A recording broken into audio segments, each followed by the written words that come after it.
40% in bonds or even more than that, and we make that a lifetime income plan that gives you GPI growth, protects that growth so you never lose it, then gives you lifetime income you can never outlive. It really does put you in control of retirement instead of you depending on your stocks and bonds to help you through retirement. We don't want anyone depending on anything but themselves and their plan. We could do one for you at no cost. Call right now. Connect with a fiduciary planning team, 888-456-7577, 888-456-7577, or text ZONE to 600-700. Investment advisory services offered by Capital Financial Advisory Group, a North Carolina registered investment advisor. This hour of the Triangle Sports Leader is powered by Ritchie Law Firm, injury lawyers. Ritchie Law is on top of it. Go to ritchielaw.com. That's ritchielaw.com. They score! WCMC-FM HD1 Holly Springs. Goodrow with it now. Trying to stuff it out in front. Bossy! Robin Gaudette. And now Carolina setting this in. Robinson's onside. Robinson, he scores! A little backhander, and Eric Robinson, he stays red hot. His second of the season, and it's a 3-1 lead, Carolina. Oh, a penalty on San Jose as Dickinson took down Gostisbehere, and then Nikishin sent Dickinson halfway across Santa Clara. What a hit by Nikishin. You're listening to The Adam Gold Show. Wow, that was fun last night. I am Adam Gold. It is The Adam Gold Show. Hope all is well. Victoria on assignment today. What did she refer to it as yesterday? Her cross-country hair and whatever appointment. Primping. She goes home for that. Like, she goes all the way back to Greensboro to get her hair done. I think to go to the dentist, too. It's like we don't trust anybody in Raleigh. They have the best to do that. They have the best appointments for everything in the 336. I think I still go to my mechanic back home there in Winston. Well, yeah, lot, Max Gorin is sitting in. You are a Winston-Salem guy. Yes, the Dash, as we like to call it. Really, you go all the way back to we have people that can work on your car here. I can recommend somebody really, really good. Well, it's more with my old car had a lot of problems. It was definitely a beater. The one that I have now, though, I rarely have any issues with that one. Why would you say that out loud? I probably shouldn't have. It's American made too, so it's just. No! It's about to. There's going to be a problem. The only issue I ever had is like the trunk stopped working once, and my buddy back home. Wait. The trunk? Yeah. Stopped working? The wire that connects the button to the actually opening the hatch broke. But my buddy back home is a huge car guy. He snapped a connector on there in 30 seconds and fixed it. Really? So. So you have a guy for that. I guess I do have a guy. Yeah. He works on like custom cars and stuff in Winston. So shout out Justin. If I ever have another issue, he's probably going to hear about it first. Okay, good. All right, so that's Max Gorin. He's sitting in for Victoria today.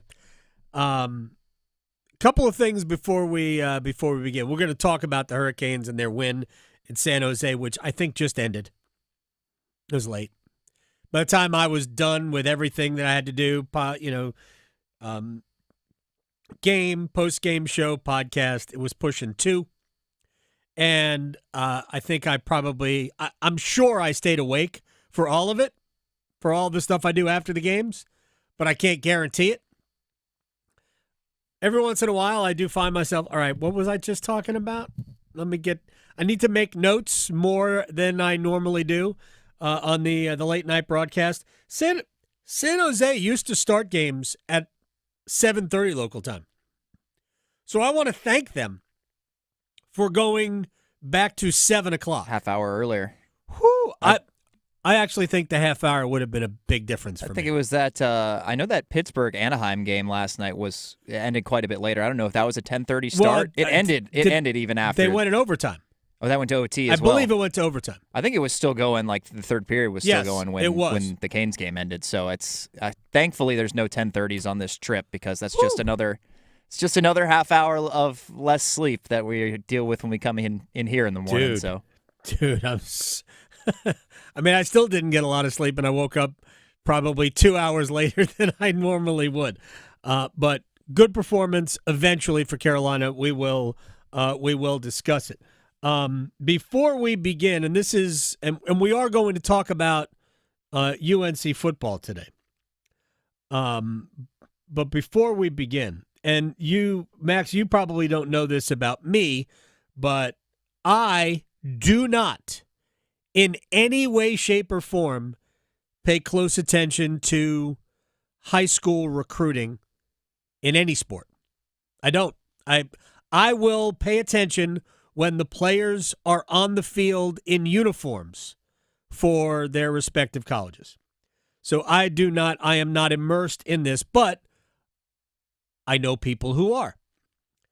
So Amir Brown, who is a big-time running back from the state of North Carolina, goes to Rolesville. By the way, Rolesville's got like 4 or 5 big-time prospects. They've had a rough year in terms of winning football games at Rolesville, in spite of the fact they've had tons of prospects. So Brown today announced that he is decommitting from North Carolina. And he told High School OT a week ago that he was 100% locked in spite of the reporting that Carolina's football program was dysfunctional, in disarray. So we'll follow this. This doesn't mean he won't recommit, but he is decommitting. And I have no idea, have no inside knowledge of this. He might not go to UNC. Who knows?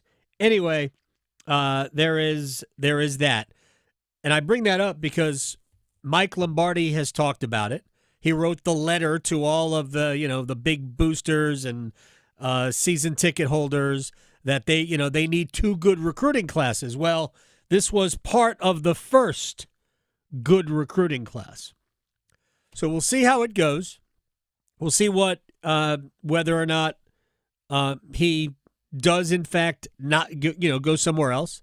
Maybe he recommits to UNC, and we'll see what happens with other players. I know UNC has a handful of players from Rolesville that are committed to UNC. So how much does it impact them? Don't the 2 brothers that they have committed, they play there as well, Griffin Haynes? Yeah, but I think they're a class younger, right? They're part of the junior class, I think. I don't know. I don't know. Like my extent of the knowledge was I think that those guys play at Rolesville. I don't watch much high school football, but I know somebody that can help us, and maybe we'll address that quickly at the top of the next hour. But since we are going to discuss UNC football for at least a little bit today, we'll bring it up. We'll go readdress that in a little bit. But so I mean, obviously, if you're a UNC fan, not good news. If you're Bill Belichick and company, not good news, because they need as many good players as they can possibly get. All right, let's roll. Let's get it started. Let's get it started in here. Let's get it started. While you were sleeping, Let's get it started in here. I like to say this, Max, you can't go 82-0 without first going 3-0. And the Canes are just that after a 5-1 win in San Jose. So I know that there were a lot of young players. I think the Sharks had 3 teenagers in the lineup last night. I know it was the first game for Michael Misa. Yeah, and honestly, he did not necessarily stand out, but he's 18. I didn't notice him pretty much at all. He's 18. I mean, I know his number, 77. He had 1 shot on goal, I believe. Macklin Celebrini also didn't stand out. To me, if you were asking me who were the best players for San Jose, I would probably have said, I don't know, Dmitry Orlov? Jeff Skinner looked pretty impactful. Skinner looked okay, and even for both of those guys, it was really for the first 30 minutes. And then the Sharks completely went away. And a lot of that, of course, was Carolina making them go away. Hurricanes were just there for the first 20 minutes, and they let Brandon Bussey do all the work. So it's It's a great story if you are looking at it from a romantic angle. 27-year-old guy making his very first NHL start. His fiance was there. His fiance apparently lives near San Jose, or she was near San Jose. I don't know if she lives there or not, but she would. I think I heard the broadcast say she was nearby. Okay, he's making his NHL debut in San Jose. She's there. His parents are there. There's like other loved ones there. And here's a guy who spent 3 years at Central Michigan, not exactly a college juggernaut in terms of college hockey. I'm not saying it's bad. I mean, anything in that area is probably credible, right? Michigan, Minnesota, Wisconsin, in terms the Dakotas for being good college hockey. Western Michigan weren't they in the Frozen Four last year? Was it Western Michigan? It is Western Michigan. Not Central Michigan. I made up a Michigan. I don't know if Central Michigan. I don't know if they play hockey or not. I have no idea. They're pretty similar colors, though, with those. That's two-directional Michigan schools that have like that. We have an Eastern, we have a Central, we have a Western. We don't have a Northern, right? Not in Division I sports, as far as I know. Right. So he played 3 years of college hockey. Then he's been in the minors for the last 4. He's 27 years old. But he is 6'4", and there's that. But here's a guy who has never played an NHL game in spite of being pretty good at the AHL level in the Bruins organization for 3 seasons. Never sniffed an NHL game. Florida had signed him to a 2-way deal with the intent to send him to Charlotte in their top American Hockey League club. And the day before, the Hurricanes put Caden Primo on waivers because Primo is a guy they signed to a 1-way deal, hoping that he would be their third goalie, spend however much time as they could get him in Chicago playing for Carolina's top AHL team, and bring him up when needed. But they also kind of suspected that when they had to put him through waivers, that he might not clear. So to cover themselves, they claimed Bussy off waivers from Florida. And they never put him on waivers to send him to the minors because they knew that Florida would likely reclaim him. And when that happened, they would have no third goalie that they trusted. Amir Miftakov was terrible in the preseason. Nobody else is ready. There are other options, by the way, out there if they looked hard enough. There are other options, but none that they really wanted to explore. So Bussy's hanging around. Pyotr Kochetkov is hurt. And they don't want to beat the brakes off of Freddie Anderson before this road trip goes. So they give Bussy a start. And he was awesome. First star of the game, hands down.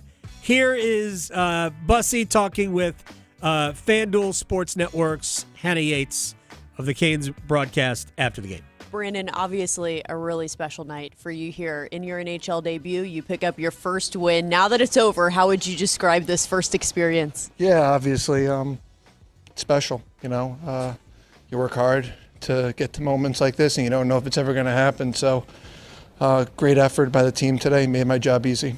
I can't imagine how much emotion you must have felt knowing your parents, your fiance, your loved ones were able to make it here, sitting in the stands. How much more special did it make this moment? Really awesome. Can't wait to see him, give everyone a hug. So, yeah, it's one of those moments that you're never going to forget, and going to cherish it. Obviously when tomorrow comes, we're on the Anaheim, but tonight it's going to be sweet.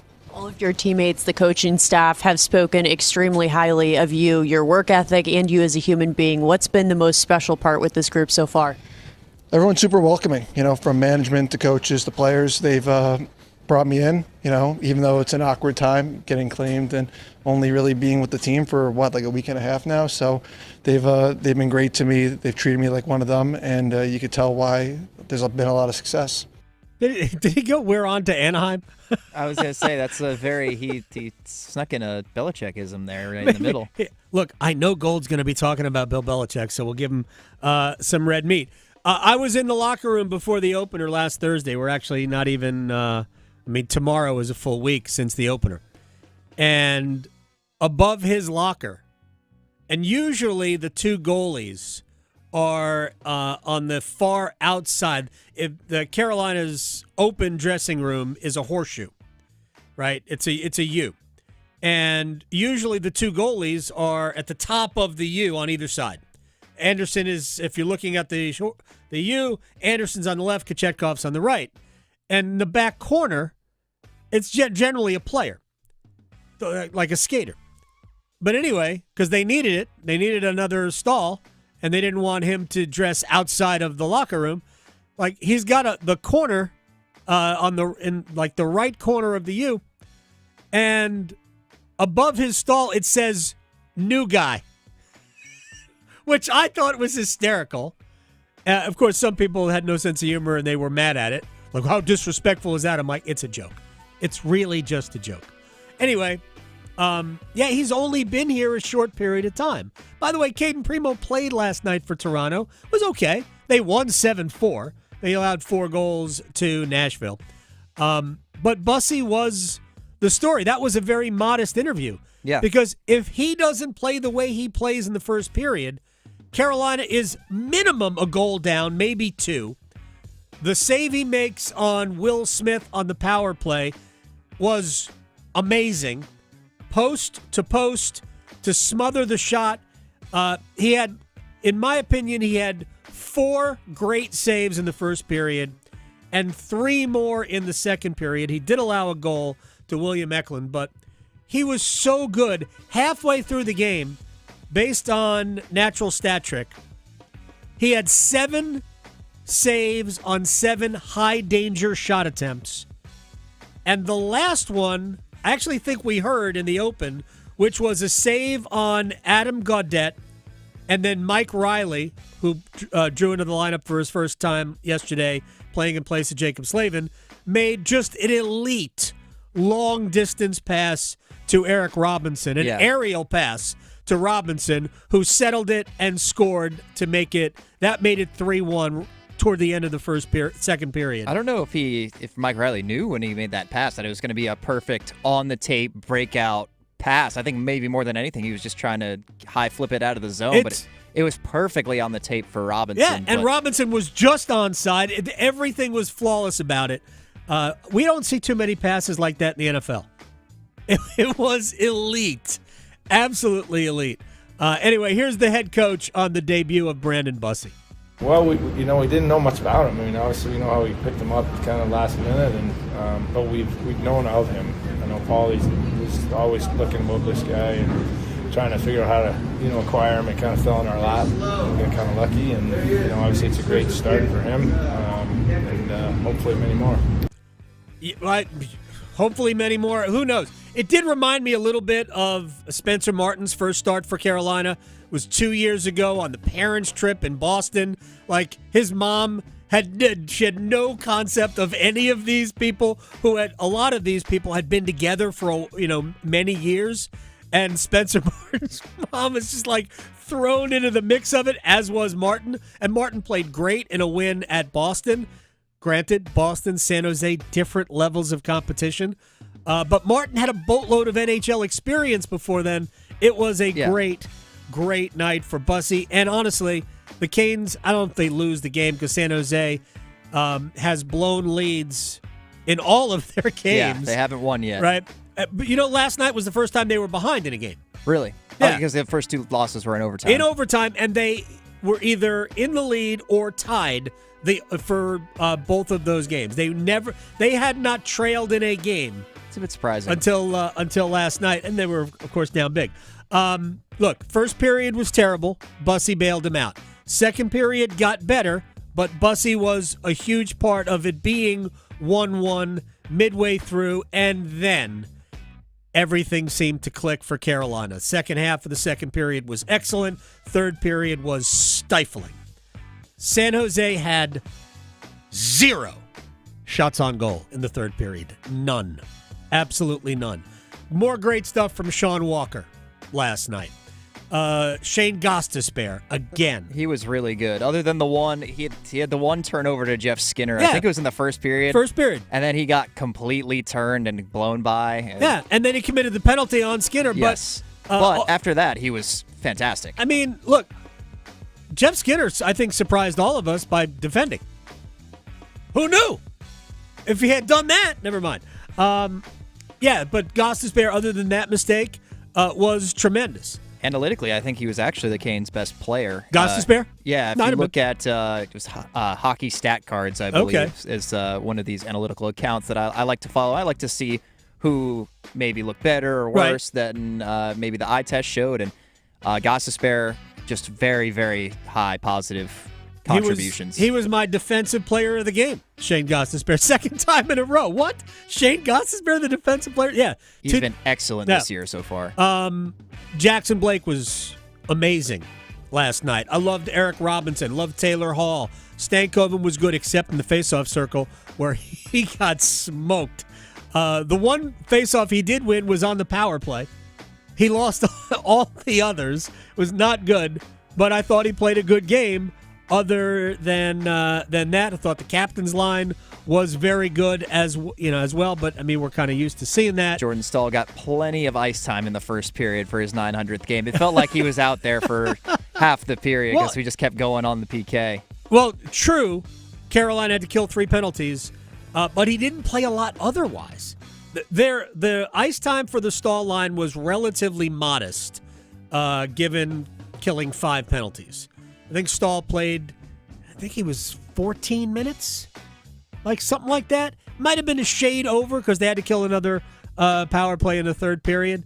The Aho line kicked in the last 30 minutes. First 30 minutes, it was pretty indifferent, but I thought after that, they started to get a little bit more of a rhythm, everything but a goal. I thought Aho made one of the best plays early in the game, getting the puck to Sean Walker for the goal. It was a bad goal for Alex Nedeljkovic to allow. But I thought Aho was... He was very strong on the puck there. Orlov was all over him.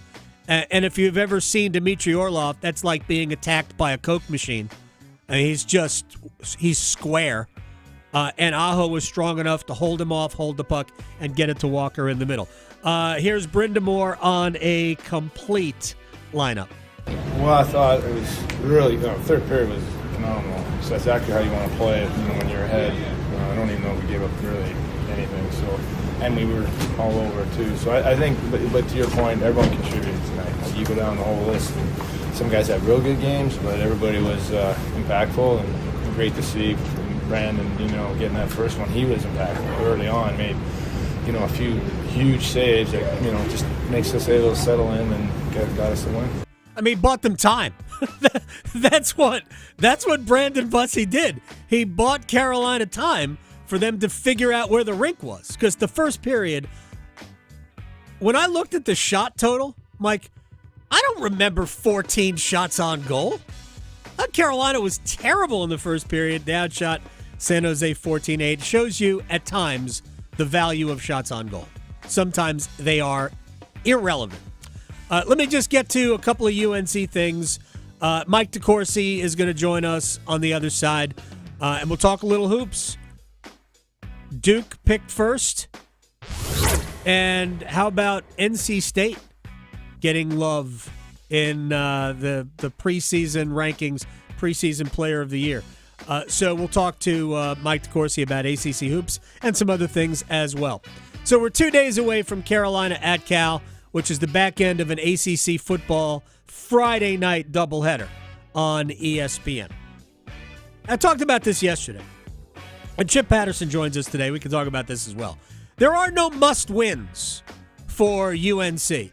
Must-win would denote some level of, man, if they can just win this, then they can get this, like a bowl game or whatever. Nope. There are not 4 more wins on the schedule for this team. So it's not a must-win. But it is a must-look competent and competitive. And I'm not saying that if they don't look competent and competitive, that heads will roll. But they've got to look that way just to keep people quiet. Yeah, especially with it's flight tracking season. I don't know if you've seen any of that recently. But I have not seen. I have not followed anybody's planes or anything like that. Apparently, there have been some planes going back and forth from State College, Pennsylvania, to RDU. Oh well, that would make sense. Maybe if you. There are a couple of different ways that could make sense. If you went east from RDU as opposed to west, look. That team is going nowhere, North Carolina. Here's Bill Belichick Monday from his press conference on the roster. Well, I think we'll take advantage of every opportunity we have to improve the team, whether that's in the recruiting or whether it's in transfer, or most importantly, in developing the players that are here. Like that, this is a developmental program, like every program is that I've ever been a part of. The idea is to get our players and get them better, get the best ones we can, and then the ones that are here, work hard, coach them, and let them improve. But in terms of bringing in new players, I would say based on what the roster was when we got here, I think we did the best that we could. Could it have been better? We did the best we could. Most people will tell you the roster is not better than it was when Bill got here, but that's not necessarily Bill's fault because players leave. Here is Bill on whether or not he's seeing improvement. Yeah, 100%. Yeah, absolutely. Yeah, it's a learning curve. We're all in it together, but we're making a lot of progress, and the process will eventually produce the results that we want to produce, like they have everywhere else I've been. So I'm very confident in that. Players are working hard. They're getting better, and we're going to continue to do that and improve. I wish I could help Bill, but honestly, that's got to be couched in. I know you guys can't see it because what we saw last week against Clemson was men versus boys, pros versus not pros. But he's not going to say that because it's Bill and he's got an ego to protect. But there is no way credibly you can say we're getting better with and have people believe it because we watch without explaining why it doesn't look better to us. And Bill's ego will probably never allow him to do that. And we're going to talk more about this with Chip Patterson later, but my gosh, that was a tone-deaf answer during that press conference. All right, when we come back, Mike DeCourcy of the Sporting News on Duke, Carolina State, the big three in the ACC, maybe, along with Louisville. Next. Still arguing whether hockey or golf has the tougher dress code? The Adam Gold Show on the North Carolina Sports Network. Hey, Carolina Panthers fans, it's Dennis Cox from 99.9 The Fan. For all the inside information on your team, join me and my co-host, WRAL TV's Chris Lee, for our podcast, Panthers Playbook, presented by Wake Orthopedics. In every episode, we'll keep you up to date on your Panthers, and we'll do it with access only we can provide. Locker room insight, exclusive interviews, and in-depth looks at every Panthers game. Follow and subscribe to Panthers Playbook wherever you discover your favorite podcasts or watch on YouTube. Are you trapped in a high-rate mortgage, watching your hard-earned money vanish every month? Stop. Right now at Loan Pronto, they are delivering the lowest mortgage rates in 3 years. Hey, it's Dennis Cox. Loan Pronto's rate reduction home loan program is a streamlined, low-cost way to slash your house payments by hundreds of dollars a month. Lock in a fixed rate as low as 4.99% APR and close in as little as 2 weeks. No appraisal needed in most cases. And here's the kicker. You can skip your next 2 house payments entirely. Don't wait. Rates this low won't last. Call Loan Pronto now for your free, no-obligation quote. Loan Pronto is amazing. Imagine lower payments, more money in your pocket, and a fresh start with a better mortgage. Call 919-381-1760 or visit loanpronto.com to lock in your new low rate and skip those next 2 payments. Don't let the high rates hold you back. Call 919-381-1760 or go to loanpronto.com right now. Equal housing lender, NMLS 1661781, subject to lender approval, NMLSconsumeraccess.org. This party's getting crazy. Are those mini horses? And there's a build-your-own-fireworks bar? Ah! Heads up! Whoa, and they've got the new ultimate blowout scratch-offs. Okay, now it's a party. With $250, $500, and $5,000 prizes, the ultimate blowout scratch-offs from the North Carolina Education Lottery are exploding with wins. Must be 18 to play. Approximate overall odds of winning are 1 in 8.26. Problem gambling helpline 877-718-5543. Hello, I'm John Heister for John Heister Chevrolet in Fuquay Arena. You know, people are asking us, how are you selling so many cars all of a sudden? Well, did you know that the Beltline has opened up the outer loop? We're only 28 minutes from Knightdale. We're only 19 minutes from Clayton and 15 minutes from Apex. We're now the most convenient Chevrolet dealership to reach in the Triangle. It's just one more reason to get off your keister and come to Heister. Now at John Heister Chevrolet, get up to $12,000 off a new 2025 Silverado 1500. Includes trade assistance. See dealer for details. Together, let's drive. Hey, everybody. It's Paul Eihander from 99.9 The Fan for FanDuel. FanDuel getting you ready for another set of kickoffs. We are in the midst of college football and pro football every night through near Thanksgiving. Here's an offer you won't want to miss. New customers can bet just $5 and get $300 in bonus bets if you win. That's right. Pick a bet $5. If it hits, you unlock $300 in bonus bets to use all across the app. Ride the live lines, bet the player props. You can build parlays. I'm the Prince of Parlay, so I know. Whatever your style, though, FanDuel has you covered. Visit FanDuel.com/Paul. That's Paul with a capital P. Download your FanDuel app today and get started.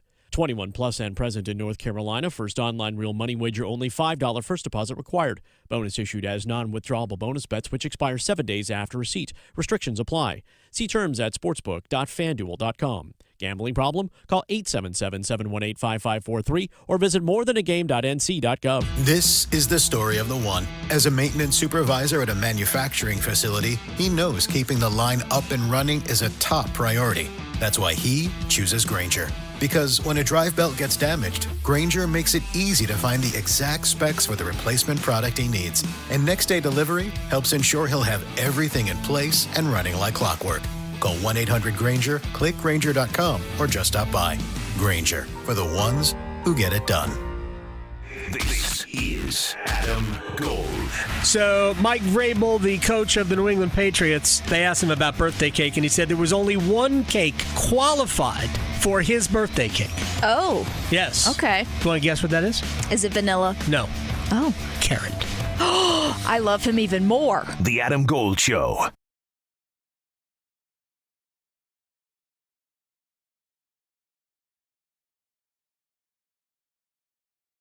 It's the Adam Gold Show. I am Adam Gold. Max Gorin on the ones and twos. What an appropriate return. As we bring in Mike DeCourcy, National College basketball writer and a Hall of Famer at that, from the Sporting News at TSN Mike on Twitter. A hater of America's finest cake, the carrot cake. How are you, sir? What an appropriate way to start. Did Mike freeze? Can he not hear us? It appears he cannot hear us. Uh-oh, he looks handsome today. We're going to have to figure that out. We'll get him connected on the phone. So the whole intro is gone because if Mike couldn't hear that, then the whole intro is gone. That's unfortunate, but we'll figure all that out. I don't know. We're going to talk ACC hoops. Duke picked 1 by ACC Media. Louisville 2, North Carolina 3, NC State 4, Virginia 5, then SMU 6. And it's interesting because, and I know there's been a lot of discussion about, when was the last time?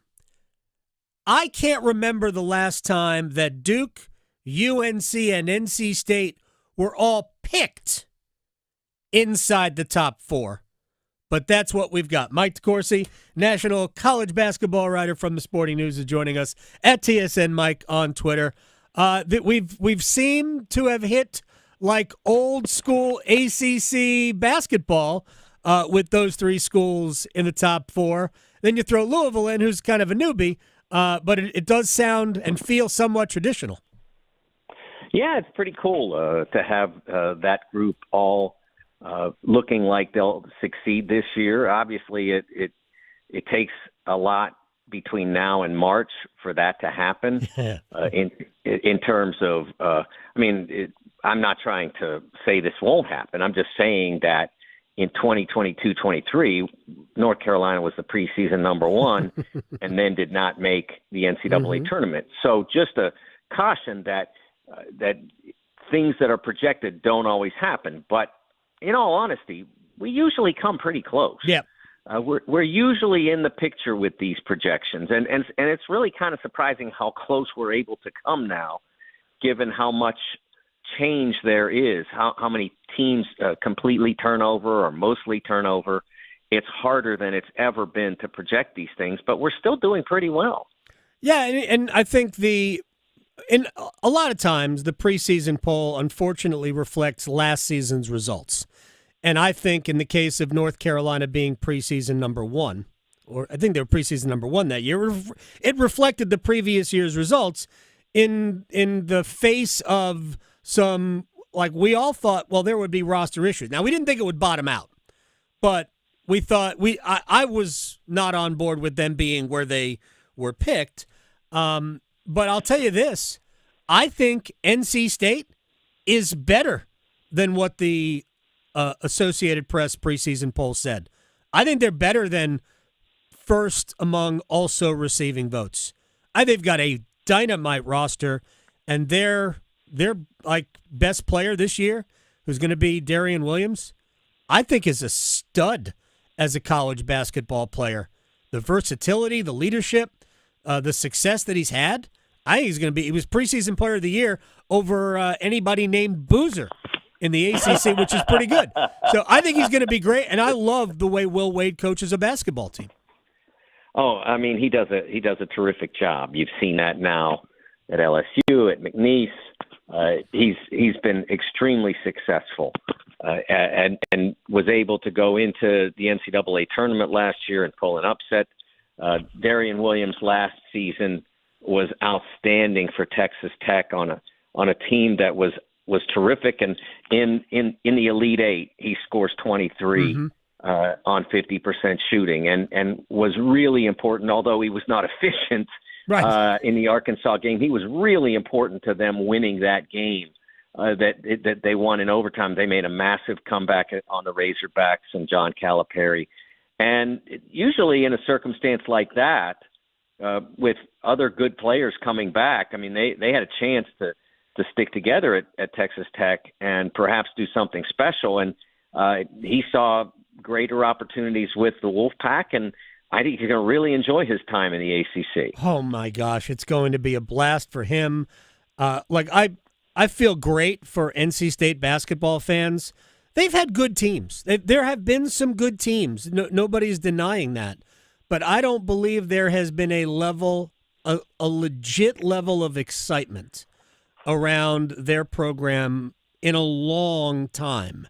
And like they've had good teams. They were a 3 seed in 2003, lost in the second round to Vanderbilt when they got Matt Frigied, as they would remember it. But that team, which was led by Julius Hodge, who's one of my all-time favorite people, let alone players in the league, right? That there was excitement going into that season, but it was excitement in spite of Herb Sendek being the head coach. And I don't want to get into why it was misguided, but they didn't have that level of excitement because really of Herb. They had already made their decision about Herb. Will Wade, the new guy, everybody's fired up for the way he has approached all of this. He has been outspoken. He's been honest and transparent. I mean, you could not have gotten off to a better start before a game's been played. Yeah, I think he came into a situation that is looking for this sort of energy, has been for a while. I mean, as much as I really respect Herb as a coach, there were things that he did. I remember being with him right after he'd taken the job. And, of course, this was at a time when Carolina and Duke were Carolina and Duke in all caps. And, of course, they're still pretty close to that. But it was really rolling in both those places. And he came in and we were talking about open practices. And he said he wasn't going to open his practice to the media. And I'm like, come on, man. You're the coach at NC State. You should be inviting people off the street to watch you practice. that's my teaching time. And I felt like he kind of lost the room on that day. And that never that whether or not Will has open practices, it's a different time and all that. I would always encourage coaches to do that, but the important thing is he has that dynamism, that charisma, that energy that can make you at NC State, which is a great traditional basketball school. You need a little bit of fight, not physical fight, but spiritual fight to get you into the room with the other two. And if you just if you try to just basketball it, you have to be almost perfect. Yeah. You need more than just X's and O's and even Jimmys and Joes. You also need a little bit of spirit, and I think Will Wade brings that. Charisma has always worked well at NC State. Jim Valvano was, for the most part, very successful, but the charisma carried the program when it wasn't at a high level. And at the risk of running out of time before I get to something I want to get to, we know Duke's going to be excellent. I don't know, are they Final Four good? They certainly have good personnel. I'm not 100% sure they have enough depth. Carolina, I think, has rebuilt the roster. Funny, last year they struggled. They had no big man. I'm not entirely sure their guard play is good enough to go real deep in the NCAA tournament, but that will work itself out, and we'll have plenty of time to talk about them on the court when they start in a couple of weeks. But let me ask you this, because you talked, Mike DeCourcy, about NC State and the tradition of that basketball program. We just had ACC basketball media day this last week in Charlotte, and Jim Phillips, the commissioner, was talking about staying at 18-game conference schedules, but preserving the rivalries that we need to preserve, which I don't care what we're talking about. There's only one that the ACC has to preserve, and that's Duke and Carolina.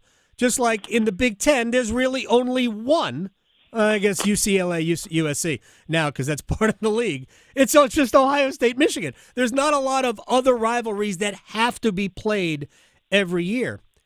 But leaving UNC and NC State off of the we must play every year list is disrespectful to really the history of that rivalry. And they do not play twice this year. And this would have been a great time because they're picked fourth in the league.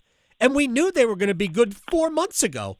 I don't understand not having that as a home and home this year. Yeah, that doesn't make sense to me because it's not like you're asking anyone at NC State or Carolina to then, as a result of protecting various rivalries, they have to climb two mountains. Either one. I mean, in Carolina's case, yeah, I mean, NC State could be that, but they haven't traditionally been not since 83 or right. 75 have they been a mountainous program. It's been a good program a lot of times. But not like, oh man, we got to play them 4 times, those two teams, those guys 2 times, and those guys 2 times. That's not fair to us. You can't say that because you could make their 2-play Louisville, and it could equal out or even be more difficult. That's perhaps, Duke, depending on how things go. Duke plays Carolina and Louisville twice each. That's fine. Well, there you go. I mean, so it is more difficult in some ways, at least on paper, for Duke. So no, I don't. So from that standpoint, it doesn't make any sense. And from the standpoint of the rivalry, how could you say that's not worth protecting? That I don't understand that at all. I also don't understand how you could, in the preamble, disrespect both Paul Bunyan's axe and the old oak and bucket, but you did. Indiana, Purdue, Minnesota, Wisconsin are not happy right now.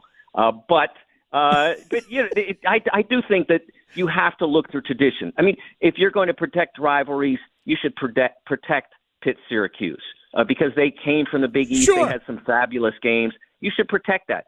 But some of these teams have too.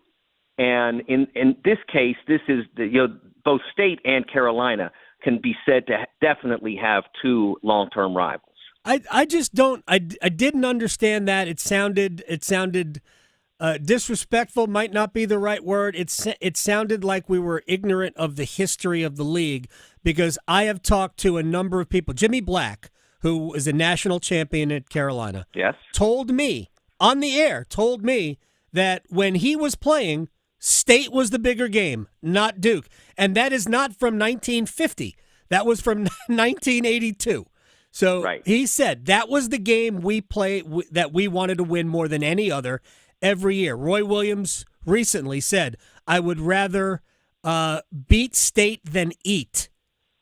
Like, he absolutely said that.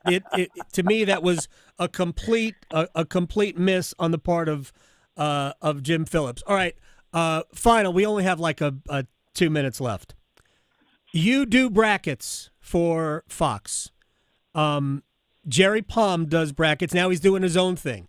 Joe Lunardi, who created the industry for ESPN. Yeah. The ACC brought in Palm and Lunardi to help them by calling in the experts, help them figure out a way to get more teams in the NCAA tournament. Mike, what's the best way to get more ACC teams, basketball teams, into the NCAA tournament, short of expanding to 90 schools? The way you get there is you win more out-of-conference games, and you can, and against quality opposition. And some of that comes down to how you schedule.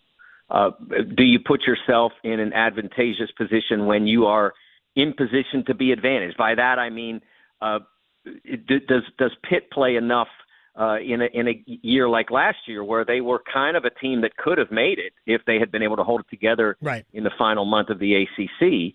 But they did a better job of putting together a schedule last year than they did the year before, but it still wasn't exceptional. They still didn't have a great number of non-conference games, but it was better. And if they had held it together down the stretch of the ACC, they would have made it. They would have had enough quality. They played Wisconsin. They won at Ohio State.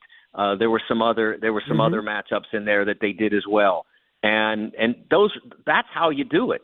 You can't. I think, if I remember correctly, and please don't hold me to these numbers, but against the SEC, they were something like 3-30 last year. Terrible! It was they won. I think they won twice in the SEC ACC challenge. Duke was one of them. I forget who the other one was. You don't need me to fly to Charlotte to explain that. It's right there. You know, like good for Joe and Jerry. I hope they had a good dinner at Ruth's Chris or whatever. But like, they're not going to fix that. I know. I couldn't. You have to do better than 3-30 or whatever the exact number was. Hire better coaches, schedule better teams, win enough of those games to mask whatever issues you might have. But if you win enough of those games, you don't have enough issues to keep you out. It is such a basic thing. We are not going to math our way into more NCAA tournament teams. All you can do, unless the math is adding up points in a basketball game, that's the only math that's going to get more ACC teams in. Mike DeCourcy of the Sporting News, at TSN Mike on Twitter. My friend, thank you very much. I actually wanted to talk about other things, but we're out of time. So we'll have to do this again very soon. Sounds good, Adam. Thanks. All right. Mike DeCourcy of the Sporting News here on the Adam Gold Show. When we return, one-timers, you ask, we answer. You can go to YouTube, search Adam Gold Show or 99.9 The Fan, the little chat box right there. Type your questions in, and we'll get to them next. His Zamboni is bigger than yours. The Adam Gold Show on the North Carolina Sports Network. At North Carolina Farm Bureau Insurance, you're more than a policy, you're family. With offices in every county, we're close by when it matters most. Our local agents customize coverage to fit your life. And our award-winning claims team delivers fast, quality repairs. It's no surprise Forbes ranked us the #1 auto insurer in America. North Carolina Farm Bureau Insurance. Helping you is what we do best. Hey, it's Adam Gold from my friends at FanDuel, America's #1 sports book. NFL Week 7 is kicking off tomorrow, and think about this. New customers, if you can win a $5 wager, your first $5 wager, we're going to give you $300 in bonus bets to do whatever you want with, and that's pretty cool stuff. FanDuel.com, we treat new customers beautifully. Pick a bet, win it, $5 is all you need. and you unlock $300 of FanDuel's money. Always better to bet with somebody else's money. FanDuel.com/AGS. FanDuel.com/AGS. FanDuel. 21 and over and present in North Carolina. First online real money wager only. $5 first deposit required. Bonuses issued as non-withdrawable bonus bets, which expire 7 days after receipt. Restrictions apply. See terms at sportsbook.fanduel.com. Gambling problem? Call 877-718-5543 or visit morethanagame.nc.gov. There's no time like fair time, y'all. The 2025 NC State Fair runs October 16th to 26th in Raleigh and is jam-packed with fun for the whole family. Come enjoy tasty eats, free entertainment, livestock competitions, giant pumpkins, nightly fireworks, and so much more. This year's NC State Fair is the event you can't miss. Bring your friends, bring your family, and make memories that you'll be talking about till next year. Get your discounted tickets today at ncstatefair.org. Whether it's helping you work, save, or steer clear from fraud, AARP North Carolina is making sure your money, health, and happiness live as long as you do. Each week, AARP Without Limits meets people and explores topics to help improve how we live and age in North Carolina. You can also learn more about getting the most out of life by listening to AARP Without Limits wherever you listen to your podcasts. You don't need a 4-year degree to have a rewarding career that makes a difference in people's lives every day. As a public power line worker, you'll build and maintain a locally owned and operated electric system to keep the lights on in your community. 4 months in a community college program provides the training you need to begin your career as an apprentice line worker in public power. And being a local government employee in North Carolina comes with excellent benefits. To learn more about line worker and other public power careers, visit electricities.com. North Carolina ranks second in the nation in potential agricultural land lost by the year 2040. The NC Forever Farms program supports the preservation of family farms through permanent agricultural conservation easements and has received a record number of applications for 3 straight years. Landowners interested in preserving their working farm through the Farmland Preservation Division of the North Carolina Department of Agriculture and Consumer Services can learn more by visiting ncadfp.org. For North Carolina high school seniors, the countdown to college is on. And at CFNC, we've got all the resources and information needed to get you on campus next year. Take College Application Week, for example. Did you know you can apply for free at many North Carolina colleges from October 20th through October 26th? Sure can. Don't miss the opportunity to save some money applying to college. And for more help, visit cfnc.org/C2C. This is Adam Gold. You know, soap attracts dirt, right? That's what soap does. It attracts dirt. Right now, Bill Belichick is soap. That's what he is. Yeah. He's soap. Yeah. He's attracting all this dirt. Or he's like an overripe banana and it's attracting all these gnats. The Adam Gold Show.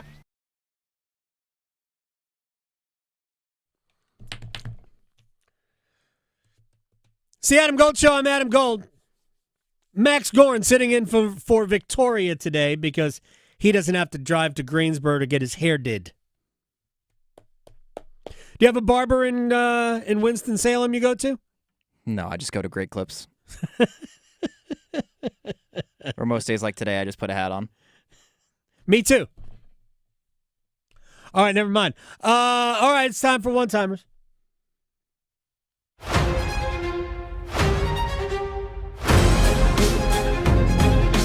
All right, questions and answers. You can always go to the chat box over on YouTube. Just search Adam Gold Show or 99.9 The Fan. You can watch the show while you're there if you are not already. Be a subscriber. I believe we cracked the 20,000 subscriber list. We did. Big milestone, and there will be a giveaway related to that coming soon. A giveaway? Huh. Wonder. Yes, but subscribe because you like our videos, or even if you don't subscribe because maybe you'll win something. Exactly. We bribe. All right. All right, so obviously a lot of intrigue with the Canes game last night. Great result. Good performance for Brandon Bussey in his NHL debut, getting the win. What were your impressions of Brandon Bussey, and is there a possibility for the Hurricanes to run a 3-goalie rotation this season? No, but I do think that they will need 3 goalies this season. Everybody knew they would need 3 goalies, which is why Caden Primo was signed. I also don't rule out the possibility that Caden Primo is back, because at some point Toronto is going to waive Caden Primo when Joseph Woll becomes available again to them. So it's possible that Caden Primo is just there temporarily. I have no idea what's going to happen, but it was a great performance. He was excellent. He's big. He looked like he knew what he was doing. I mean, so it's amazing that it was his first ever NHL game. Primo's got a fair amount of NHL experience. So when Kochetkov comes back, that would have been a Kochetkov start. That wouldn't have been a Brandon Bussey start. But to protect themselves right now, I think they'll keep 3 goalies because they can't afford to lose one right now. Until they get another one back, they can't afford to lose one. All right, as we get up against it here, we'll just we'll wrap up with one more Canes question. Is Alexander Nikishin going to be a Calder finalist this season? No, but that doesn't mean he isn't having already a good year. I've liked him in every game. He has made a couple of mistakes here and there, but I have liked him in every game. Made a great defensive play, stealing the puck away from Adam Gaudette in the first period with a very, I thought, athletic defensive play. And then when Shane Gostisbehere was brought down on the ice, Nikishin was like, no, dude, that's my bodyguard. You can't do that. And he gave a little extra to Dickinson. I enjoyed Alexander Nikishin, but he's not a Calder guy. Because your fantasy football team needs all the help it can get, the Adam Gold Show on the North Carolina Sports Network. Hey, it's Adam Gold from my friend Gordon Miller, Miller Lending, Kildare Farm Road in Cary, who did something almost 40 years ago that people said was crazy and it would never work. He invented the no closing cost mortgage. Every time somebody comes up with a new way of doing things, people think they're nuts. And I'm sure there were people who thought that Gordon Miller was out of his tree. But guess what? If you can save thousands of dollars when you either buy a house or when you refinance your mortgage for whatever reason you want to refinance, equity out of the home, consolidate bills, lower your payment if the rates come down, you shouldn't have to pay thousands for it. And Gordon Miller doesn't want your money. MillerLending.com. Check out the videos on that website. Very helpful. And that's the way to go. The original no closing cost mortgage. Miller Lending, an equal housing lender, NMLS ID 2502146. Pack Therapy is in session, thanks to First Horizon Bank. It's Tim Donnelly from 99.9 The Fan, alongside legendary Wolfpack play caller Mike Glennon. Every episode of Pack Therapy is your chance to get dialed in with inside information on your team. We'll set you up for every Wolfpack game all season long. And we'll break down every contest, what went right and what could have worked better. Plus, special guests to keep Wolfpack hope alive. Follow and subscribe to Pack Therapy wherever you discover your favorite podcasts, and watch every episode on YouTube. Hey girl, haven't seen you downtown lately. Nope, sticking to our go-to places. You mean like Sharky's? Well, we love our Sharky's. Best wings and gumbo on the planet. But we never miss the $5 sangrias on Wednesdays at the new Salt and Lime, and Mexican pints on Thursdays for $3. You know my boy loves the House of Hops. No better selection of craft beer in the state. Loves their specials, their food trucks, and you know I love my wine. They have a wonderful selection. And have I told you about our new takeout spot, Che Empanadas? It's right next to Sharky's. They have 20 different types of authentic Argentinian empanadas, and they are incredible, especially the breakfast ones. You gotta try it.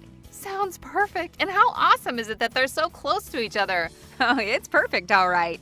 Give them a try. Che Empanadas, House of Hops, Salt and Lime, and Sharky's. Just a hop, skip, and a jump from each other off Duralee Road, Glenwood, and Grove Barton.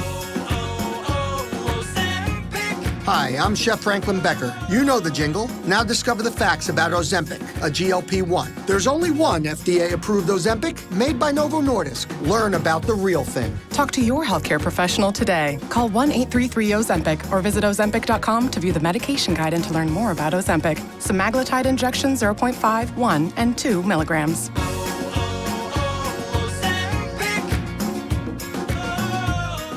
To some, a baby's babbling doesn't mean much, but it does. Especially if there's no babbling at all.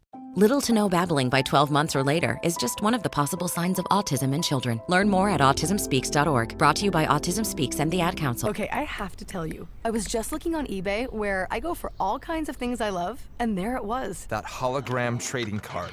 One of the rarest. The last one I needed for my set. Shiny like the... designer handbag of my dreams. One of a kind. eBay had it, and now everyone's asking, ooh, where'd you get your... windshield wipers. eBay has all the parts that fit my car. No more annoying. Just beautiful. Millions of finds, each with a story. eBay. Things people love. I'm attorney Brian Ritchie. Workers' comp can be tricky, but my law firm will be on top of all the complicated paperwork and sneaky deadlines so that all of your I's are dotted and T's are crossed. If you've been hurt on the job, I'm on top of it. Contact us at ritchielaw.com. Broadcasting live from the Lenovo Studios. WCMC HD1 Holly Springs. 99.9 The Fan. The Triangle Sports Leader.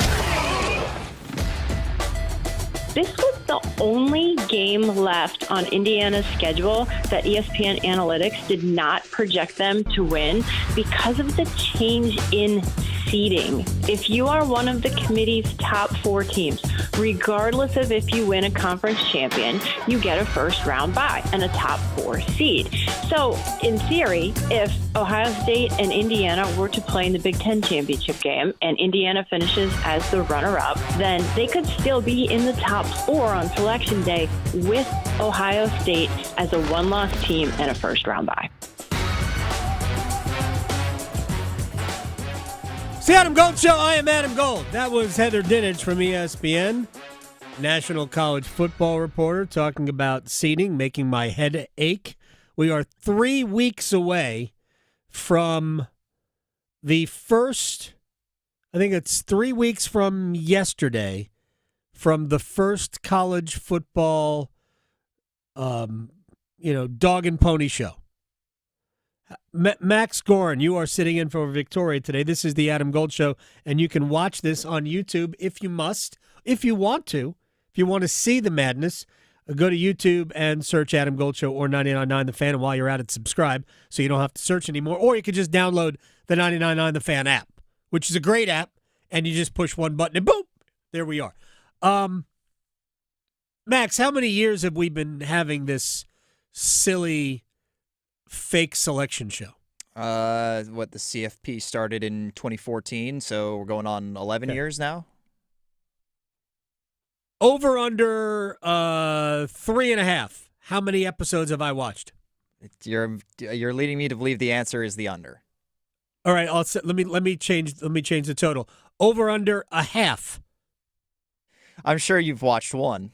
0. You've never watched any of them? No, because they're all fake. They're all fake.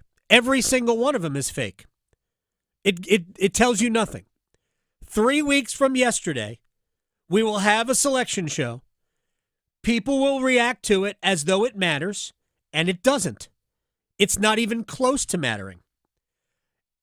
It just gets people mad because what they say does not align with what logic would make you believe. So I'm begging you, don't watch it and don't react to it. Although, since I know people will and they will react, it's good for me. Because then we get to talk about, told you. I think they make stuff up all the time. I think they reverse engineer everything they do. Until we get to the end, and then they've got to come up with something legit. And sometimes they reverse engineer that too. Kind of like sometimes you get an idea of where certain teams stand in reference to other teams. But so much changes like from, mid-November to when they actually release the final poll after the conference championships. It doesn't really matter. The one thing that they do that I think is correct is that they will, I shouldn't say they always do this because I never watched the show, but I read the transcripts. I read the stories about it. And I watch the clips to say, well, oh, God, that's ridiculous.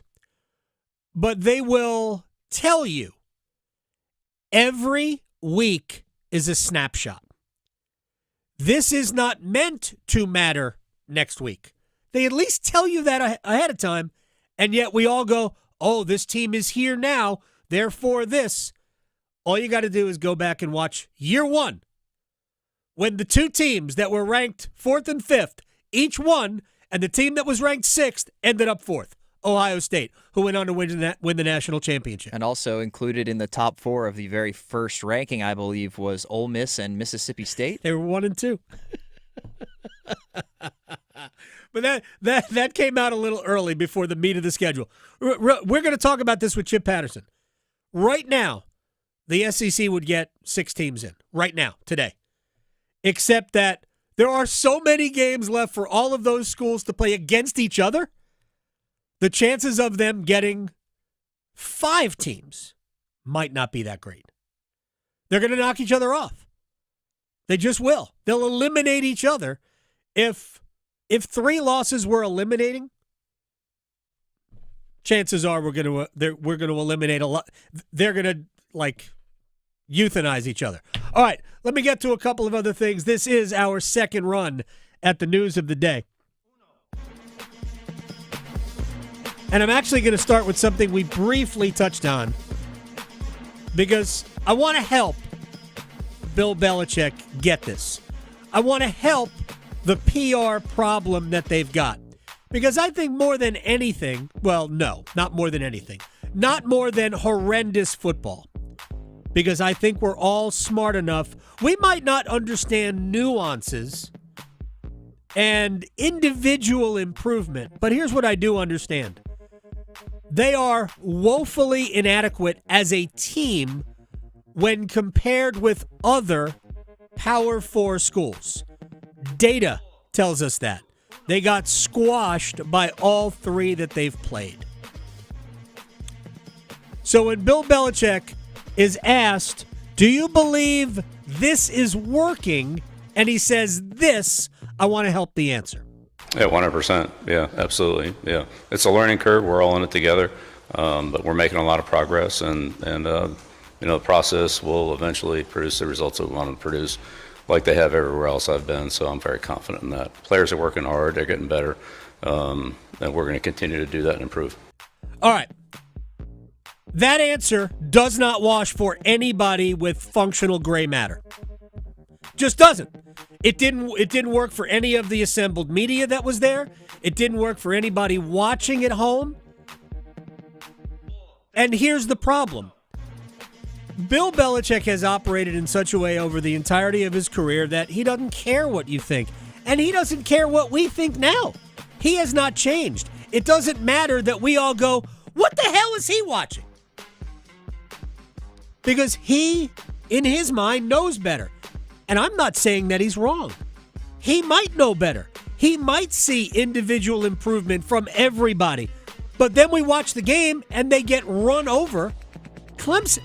I said before the Tar Heels played Charlotte and then Richmond that we're not going to learn anything about this team unless it's negative until they play Central Florida. In my opinion, we learned that they were no good against Charlotte. Because Charlotte's no good, and Carolina wasn't significantly better than them. So we figured it out right there. I don't think we learned anything about Clemson last week, 2 weeks ago. Why? Because Carolina was no good. Clemson didn't have to do anything extraordinary. They, boom, touchdown. Look at some of Clemson's drives. 3 plays, 4 plays. It was hot knife and butter. So we don't know about Clemson yet. I'm not going to sit here and say, hey, they looked really good against Carolina because consider the opponent. But here's how Bill could have helped himself. He could have said, look, I know what the final score was last week. I know that was one-sided. But I'm telling you, having been there, that team has 27 future NFL players on it. We don't have that level of talent. But he's not going to be that forthcoming and honest and introspective about what happened because he's not wired that way. His ego will not allow him to do that. But he could have explained, here's what I see in practice. Unfortunately, because Clemson has such great personnel, and yes, they had been struggling, but I know what they've got because I know what it looks like, that unfortunately, that's what happened on the field. Judge us when we play against similar athletes to what we have. But he's never going to do that. And it would serve him well to show some humility. Kenny Dillingham from Arizona State did a press conference, whether it was Saturday night after their latest loss or whatever, where he goes, no, man, this all reflects on me. Every little thing we do reflects on me. I'm the coach. Bill isn't going to do that. He'll do it in the case of, well, yeah, we need to coach better. We need to play better. We need to coach better, blah, blah, blah. Like, yeah, those are just things you say. Nobody believes that you mean it. Nobody believes that you think that you need to coach better because you would say it in a different way. So I'm trying to help. Explain to people why they think they see something, but you see something else. Explain that to people. But again, I don't think he's got a great interest in doing that because he doesn't care what Max Gorin thinks. He doesn't care what Adam Gold thinks. He doesn't care what anybody thinks about the football that he sees.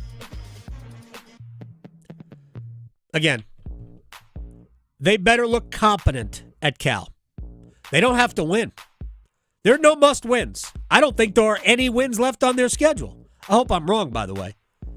But, Max, I brought this up last week. Based on what happened after the Clemson game, an offshore website had a whole bunch of Bill Belichick props. Will he be the coach at the end of the year? Will he be the coach at the start of next year? And I say yes, he will be. When is North Carolina's first ACC win?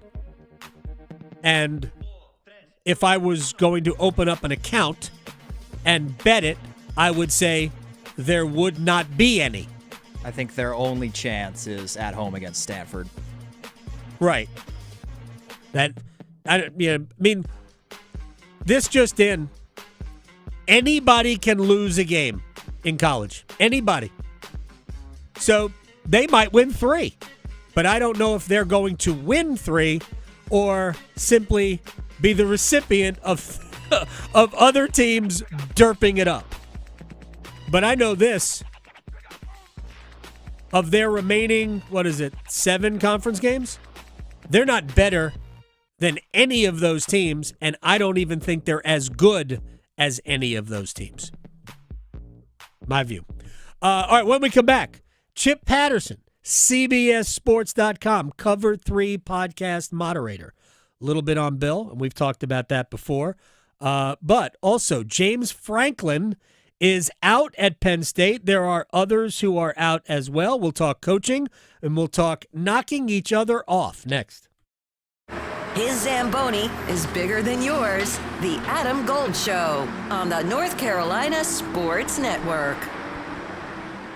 Hey, it's Adam Gold, and as the Carolina Hurricanes shoot for their 8th consecutive playoff appearance, that's right, 8 in a row, that's not the goal, I should remind you. The goal is being, as Rod Brindamore likes to say, the last team standing. What do they need? Who will get them there? You know where you can find the answers on every episode of the Canes Corner podcast, live on YouTube after games, and wherever you get your podcast. Rate, subscribe, like, share, tell your friends.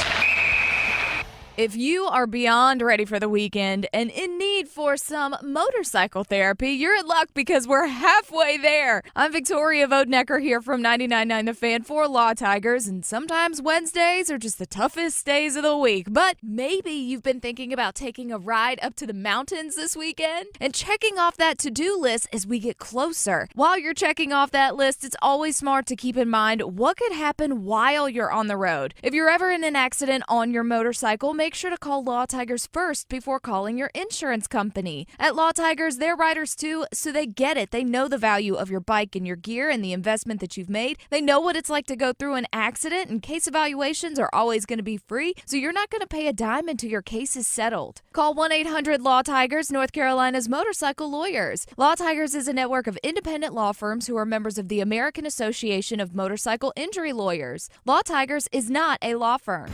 This party's getting crazy! Are those mini horses? And there's a build-your-own fireworks bar? Ah! Heads up! Whoa, and they've got the new ultimate blowout scratch-offs! Okay, now it's a party!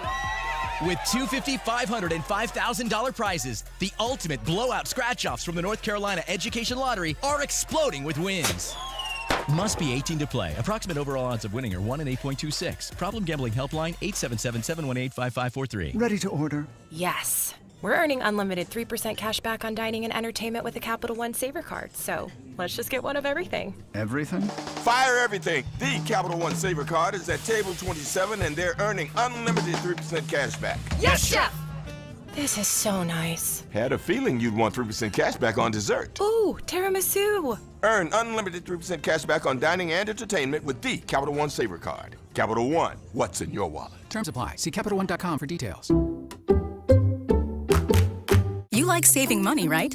We all do. That's why Allstate just lowered the price of car insurance. Not, but wait, there's a catch. Lower. Actually lower. So if you're shopping around or just want to see how much you could save, check Allstate first for a new lower auto rate that could save you hundreds. You're in good hands with Allstate. Not available in every state. Only applicable for new auto insurance business. Rates will vary by several factors, including how you purchase the policy. Potential savings vary. Allstate North American Insurance Company and affiliates. Northbrook, Illinois. Hey, hockey fans, it's Trip Tracy. If you're ready to upgrade your outdoor living space, look no further than TimberTech Decking and Railing. TimberTech is the #1 premium composite decking brand, and it's tough enough to handle anything. It looks just like real wood, but without the costly maintenance of a wood deck. It won't rot, warp, splinter, or peel, ever. And it's backed by industry-leading warranties, so your deck will last year after year. Connect with a local contractor or order free samples at TimberTech.com to see the TimberTech difference for yourself. TimberTech, everything wood should be. You're still glowing, flirting, grooving. You still got it. But your immune system weakens as you age, making it harder to fight flu, pneumococcal pneumonia, RSV, and COVID-19. Vaccines are a key part of any health routine and help strengthen your immune response. Ask your doctor or pharmacist which vaccines you need. Schedule in minutes at VaxAssist.com. Sponsored by Pfizer. One Adam. Gold. One Adam. Gold. Person in front of me in line had a box of wine. Oh, yeah. I feel that person. If you were buying boxed wine on a Friday, that thing is open right now. In the car. Yeah. I don't even need it to cool down. She jammed a big straw right through the top of the box yeah. in Went the car. to the gas station to get a cup of ice. Like, they don't even care. The Adam Gold Show.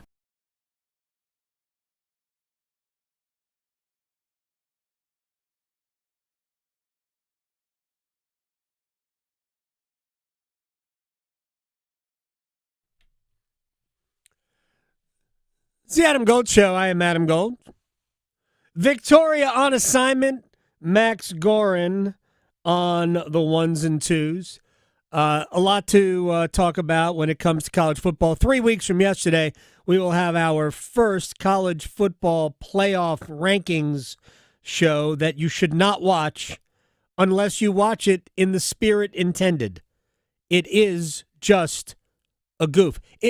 Consider it a sitcom. If you approach it as situation comedy, then without a laugh track, which, frankly, you need a laugh track for it, I think. If you approach it that way, then I think you'll get more out of it. But it doesn't matter. There is nothing about it that you should pay attention to. Now, we can certainly look ahead at the available schedules. We could certainly look at the available schedule. Like Alabama's got one loss already to Florida State. I don't know how damaging that will be by the end of the season. Maybe not. But they've got home games with Tennessee, LSU, and Oklahoma left. I mean, Those are losable games. Can Alabama afford to lose more than one? Maybe they can. Georgia's got a loss to Alabama, by the way. And they've got Ole Miss, Texas, and Georgia Tech left. LSU's got a loss. They've got at Vanderbilt, A&M, at Alabama, at Oklahoma left. Good luck winning 3 of those.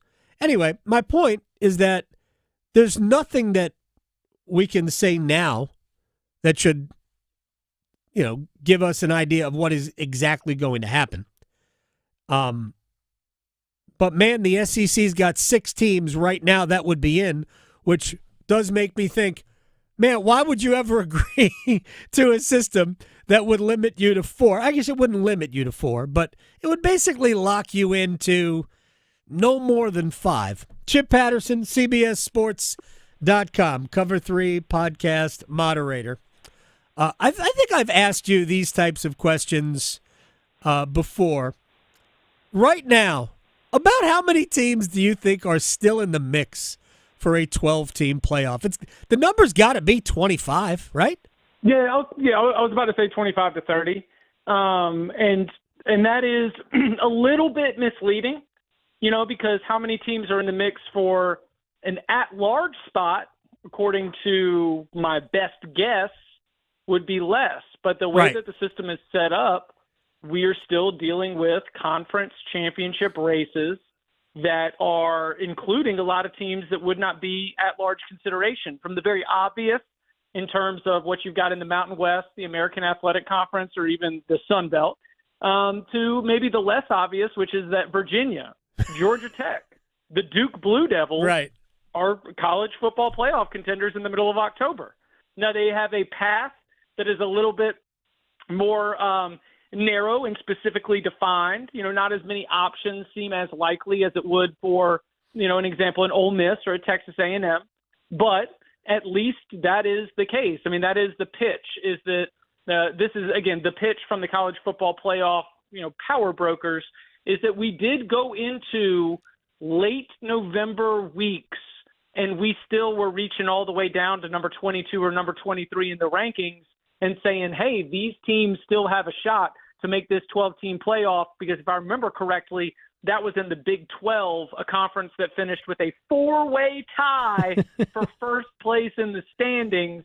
And so, yes, whether it's the Big 12 or whether it's the ACC, whether it is some of the Group of 6 conferences, the total number of teams that can be going into team meetings, that can be, talking to each other around campus and say, hey, we've got a shot at the national championship.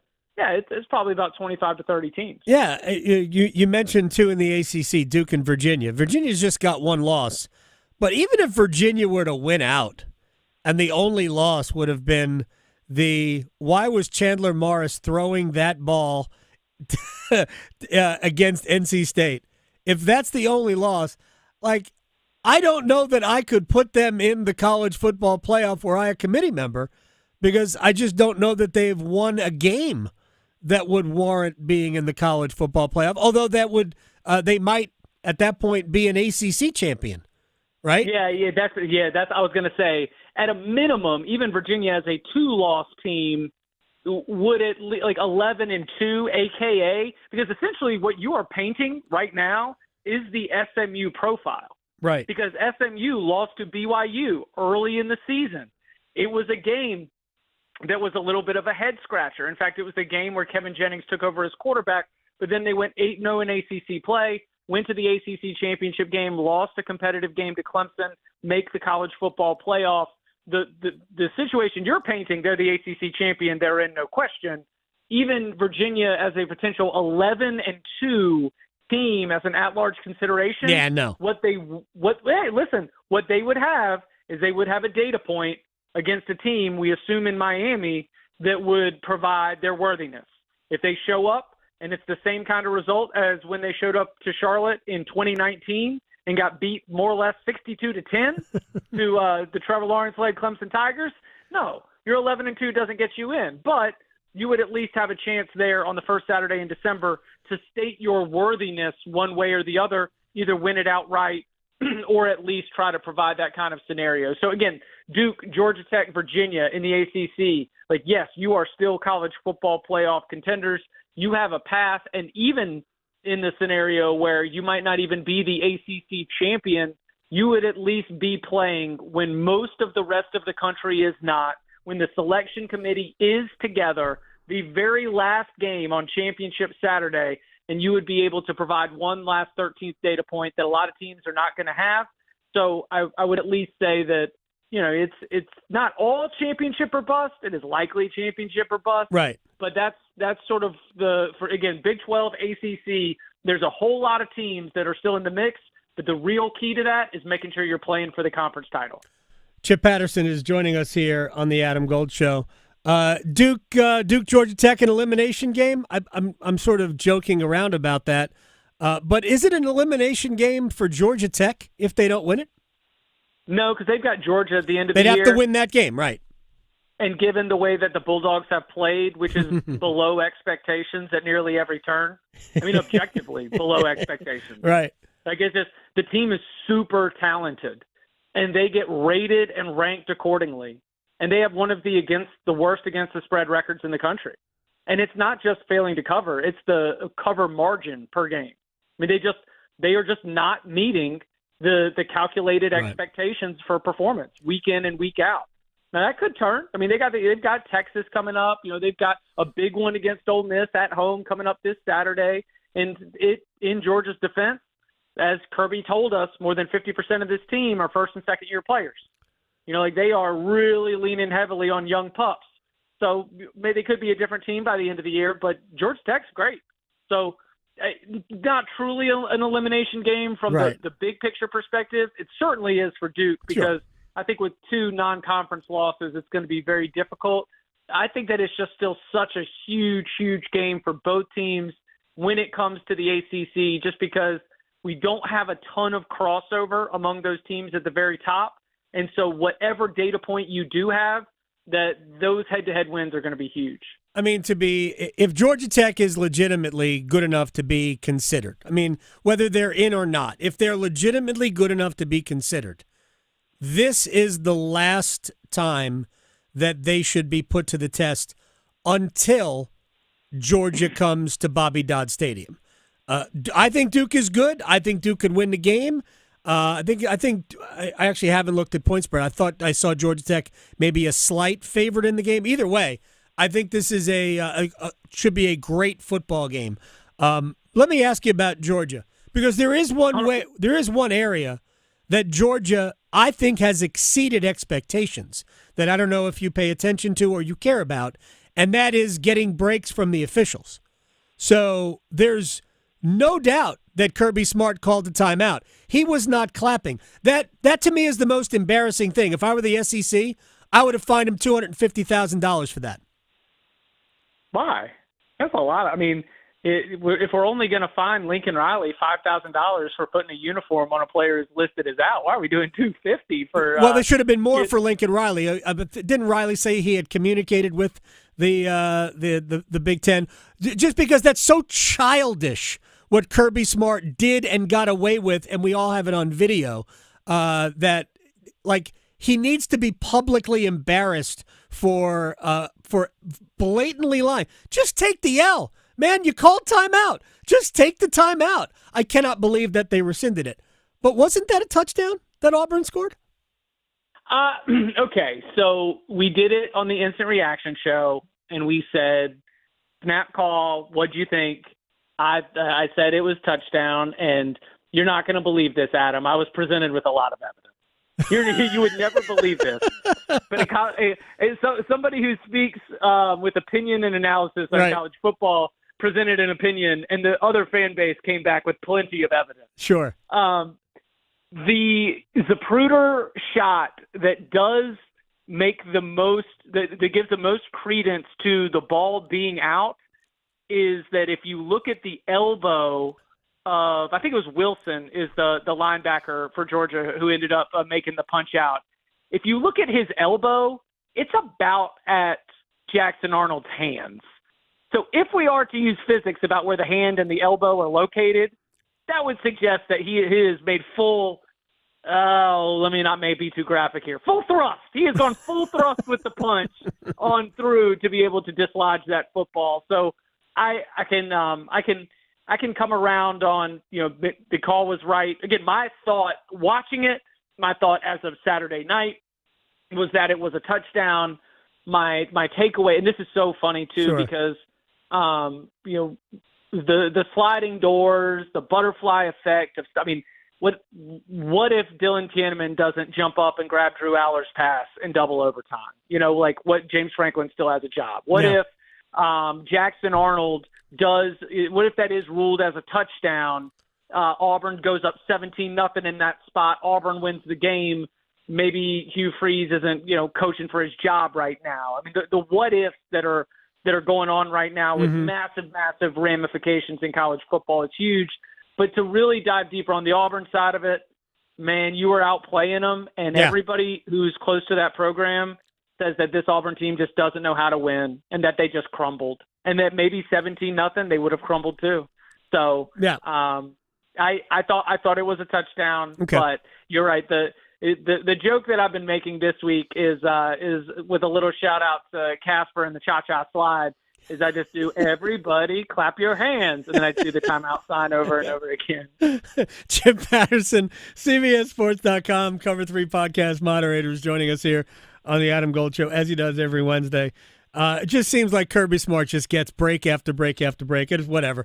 It's a great program, and Steve Logan, former East Carolina coach, has sat in this studio many, many, many times and said the officials know who's supposed to win. And sometimes we can pretend it doesn't influence their decisions, but we see 50-50 calls go the way of the favorite enough to think that, yeah, I get it. I don't think they do it intentionally. It's not about that.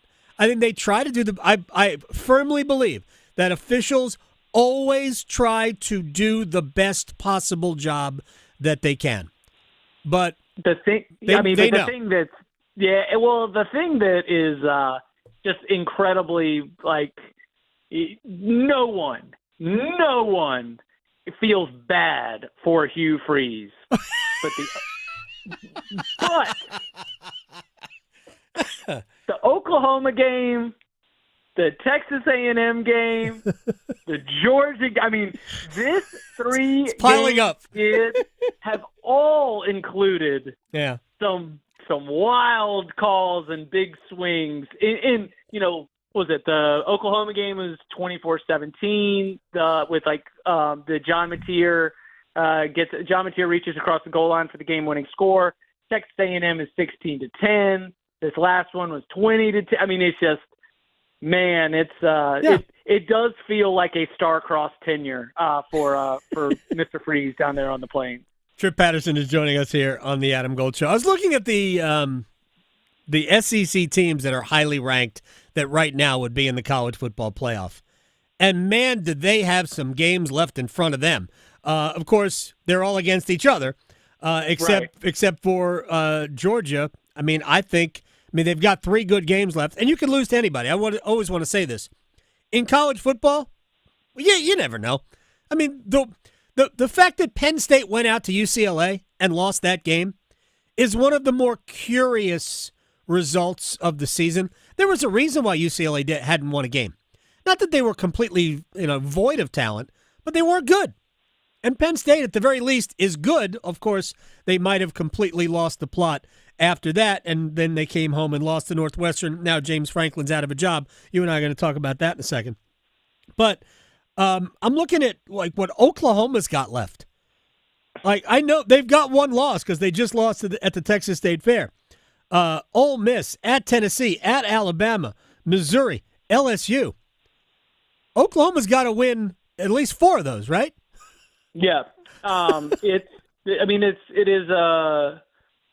is a spot for the Oklahoma Sooners where you are you probably this was the question that I've been racking my brain. I was like, did Brent Venables save his job with a hot start? The answer is probably, because he at least showed the competence to be able to win some of those big games. Right. But the big games were ultimately Auburn and Michigan. And the opponents that are left are better than Auburn and Michigan. Yes. And so, we've got Oklahoma as the number 6 team in the country going into Red River rivalry. We might finish with Oklahoma at 7-5. We might finish with Oklahoma at 8-4, and that would be a really, really good season. That's just Oklahoma entered the year with one of the toughest schedules in the country, and a lot of that has borne out to be true. What's interesting is an Ole Miss, is a Georgia, is even Texas A&M. Like, they've done okay to be able to put themselves in position where they do have like a 1 or 2 game season. You know who screwed that up? Missouri. Because Missouri only had a couple games too, but they've already lost one of those falling to Alabama this past week. Alabama, a little bit in between. The wrinkle there is almost every good opponent left on the schedule either has a bye week or an FCS team before they play Alabama. I mean, that's the one that's going to have everybody all hot and bothered calling the league office for Tuscaloosa. But, you mentioned 6 SEC teams currently. That's why it's always really important for me when I'm trying to project this thing out. And up on CBSSports.com right now, we were asked to, second chance to be able to predict what the playoff would look like.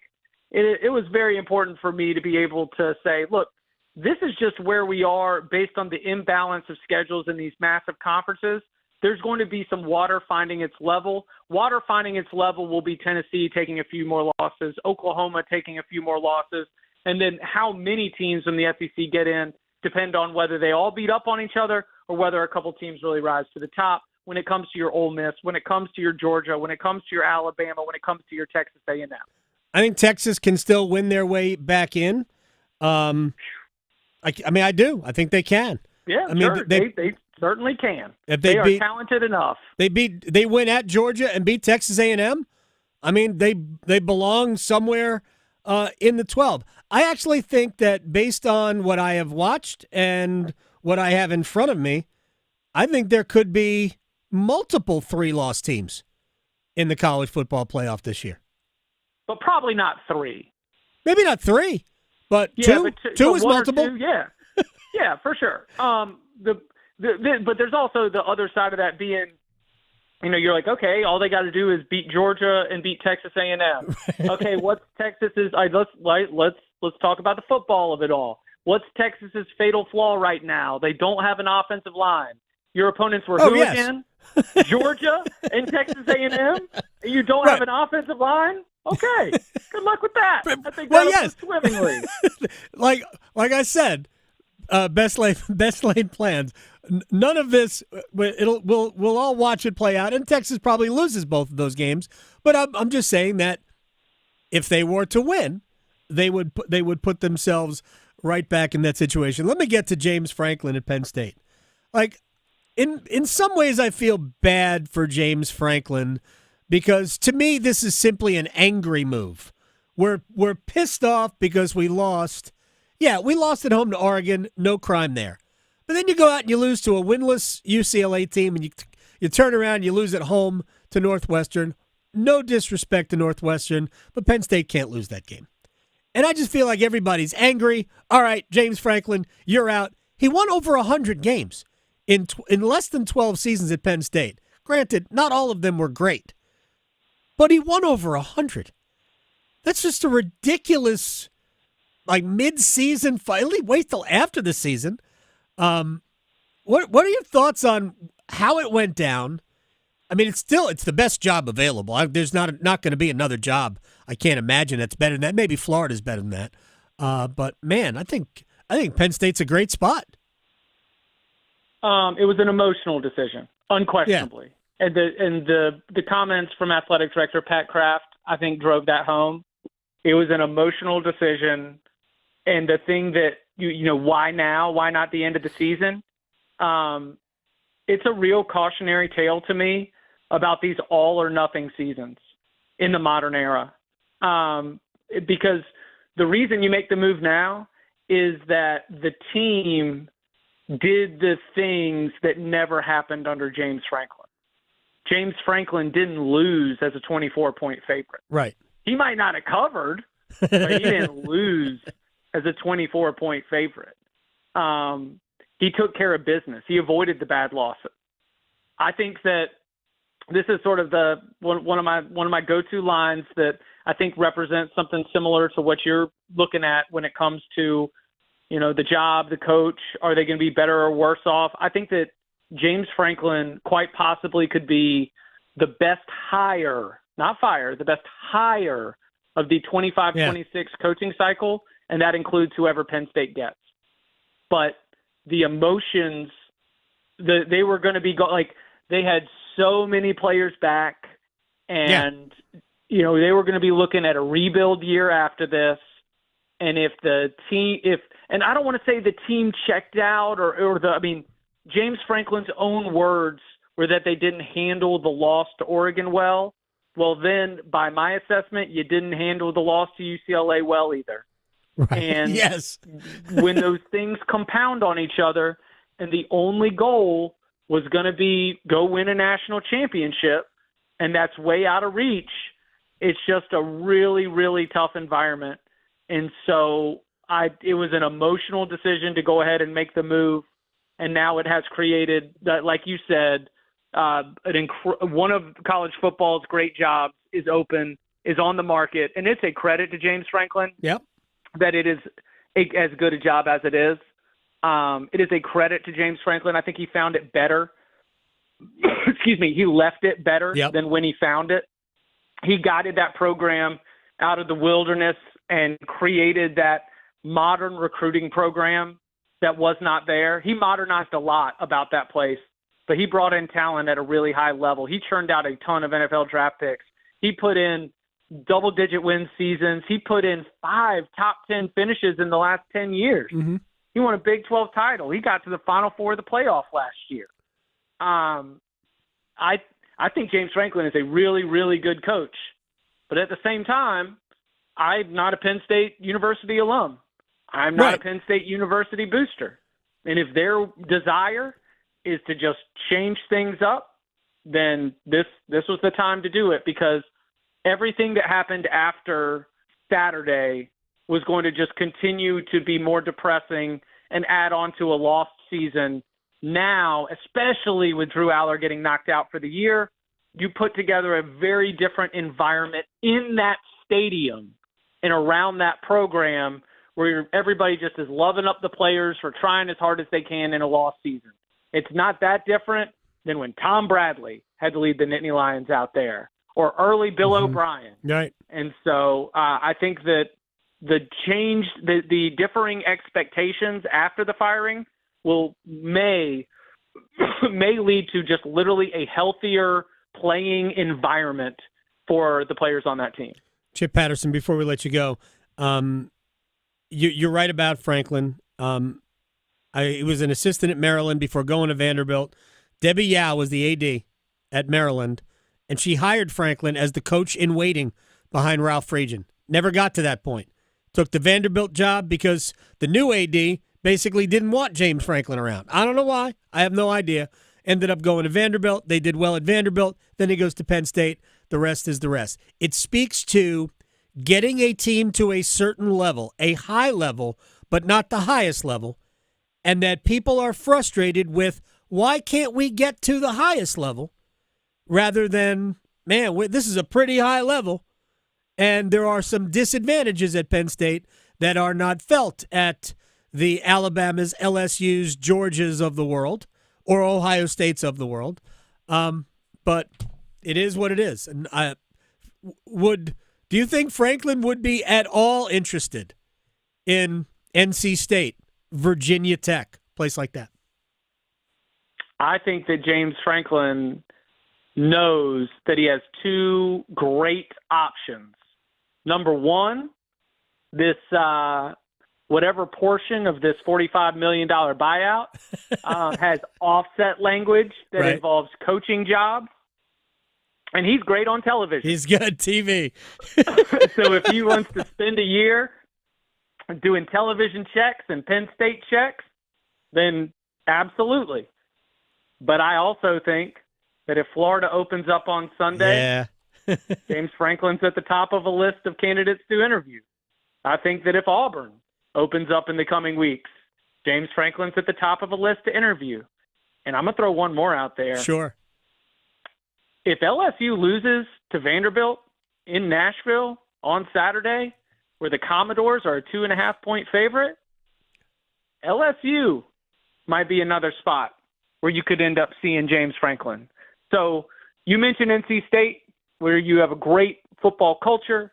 You mentioned Virginia Tech, where they have apparently signed NDAs to go radio silent on their coaching search.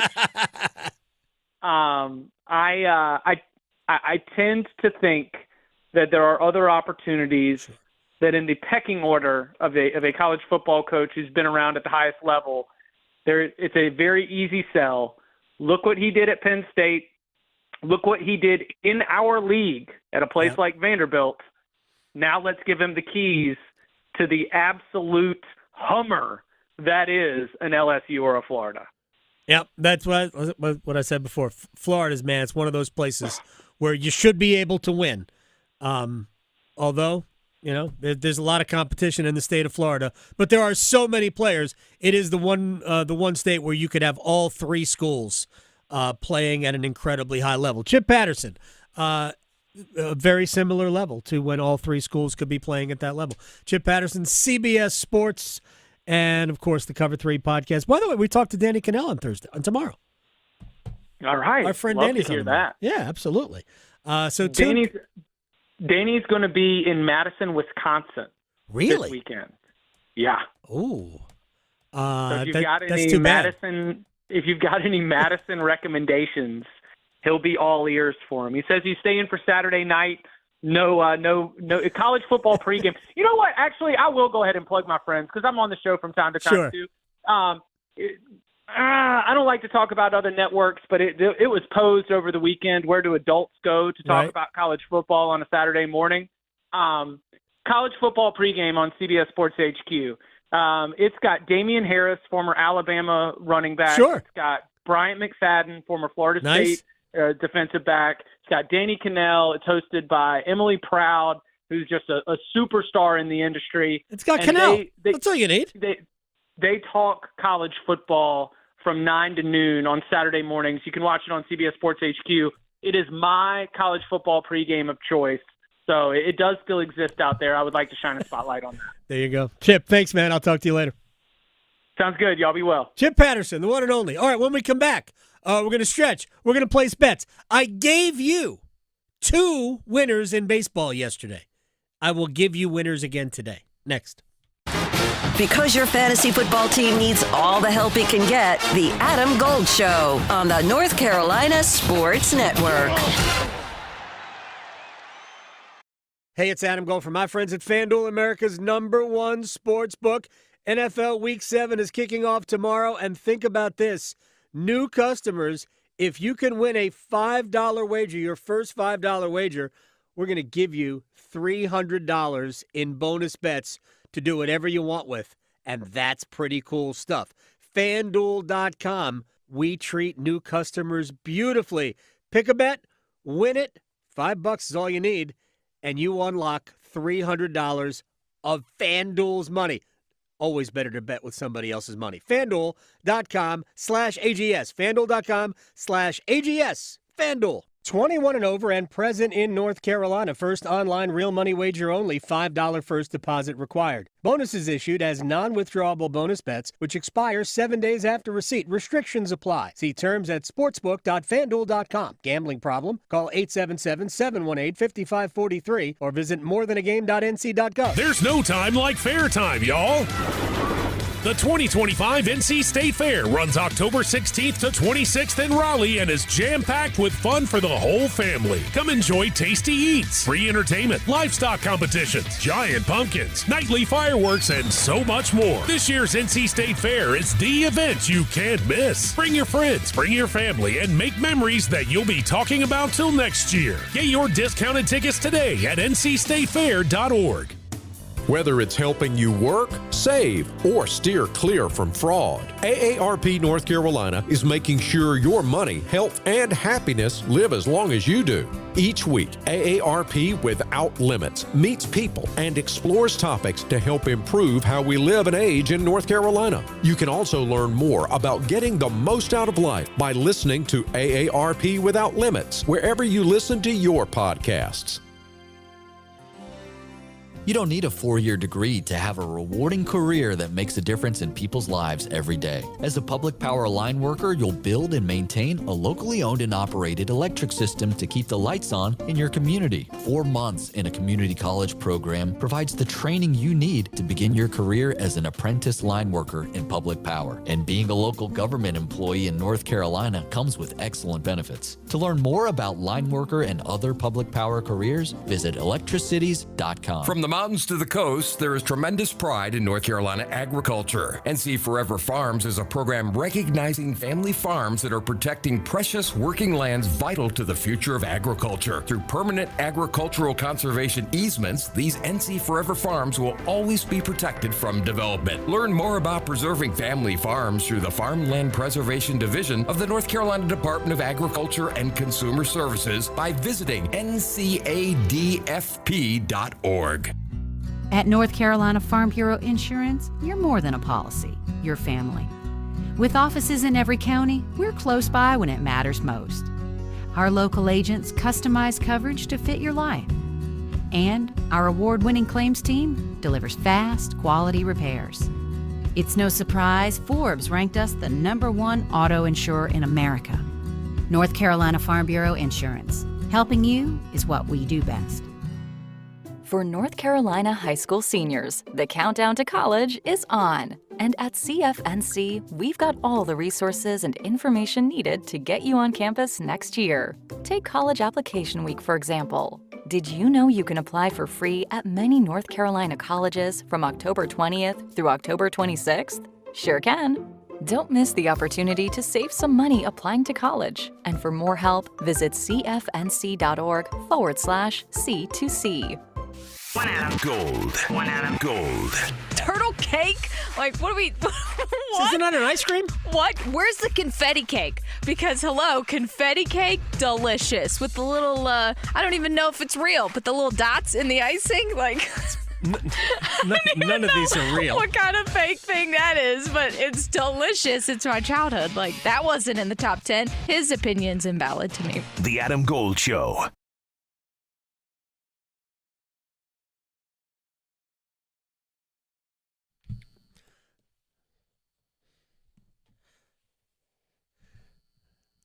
It's the Adam Gold Show, playing the best of the 80s. Max Gorin on the ones and twos. Hey, I got no problem with Pat Benatar. I remember the videos and the headband. You don't remember the videos and the headband. No, but I like the music. Did you go through your dad's CD collection? No, I mean, he had a... Yeah, I would listen to it in the car with my dad. The biggest, I think, takeaway was he'd listen to, like, Yacht Rock Radio on Sirius XM. Yeah.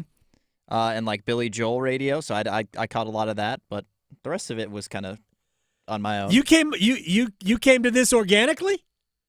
Somewhat. All right, I appreciate that. That's awesome. I thought for sure you were rifling through your dad's 8-tracks. Sorry. All right, let's stretch.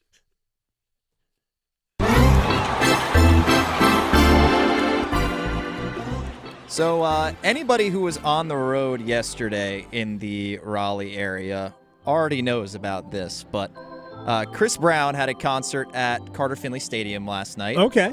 It's the first time they've had a concert in quite a while. I think it may have been the first one since 2016 when Beyonce played there. That's the first concert at Carter Finley? Yes, they've had the first one in quite a while. Wow. And I saw the Stones there. Oh, really? Earlier than that, earlier than 16. But I would assume so. The traffic was nightmarish. Anyone who was on the belt line around Wade Avenue, anywhere near the fairgrounds, anything like that, it was like a parking lot. Combined with the fair. Yes, and so the fair is starting tomorrow. Oh, okay, that's right. The fair is starting tomorrow, as well as Billie Eilish has concerts at the Lenovo Center Thursday and Friday. And it's a PSA. One, if you don't have any business over there at the fair or a concert, try to avoid that area because driving through is not fun. But the Lenovo Center has sent a notice encouraging guests arrive early due to the traffic, and good luck getting out. That's just my addendum because it's going to take a while. I did not get super close to it, and I still ended up getting caught on that traffic just getting on 440. So public service announcement for everyone in the Triangle. If you're not going to the fair, if you're not going to a show, try to avoid it at all costs. So I promise you. My son has soccer training not that far from that. You're saying I should avoid that area. Good luck. That's what I have to say about that. Okay. All right, I will. And place your bets. Here we are. I bet you slice into the woods $100. Gambling is illegal at Bushwood, sir, and I never slide. Okay, you can owe me. I owe you one. So did I give everybody L.A. under 7.5 and a Max Muncy anytime home run yesterday? I did. Pay attention, people. I will not steer you wrong. Max, you go first.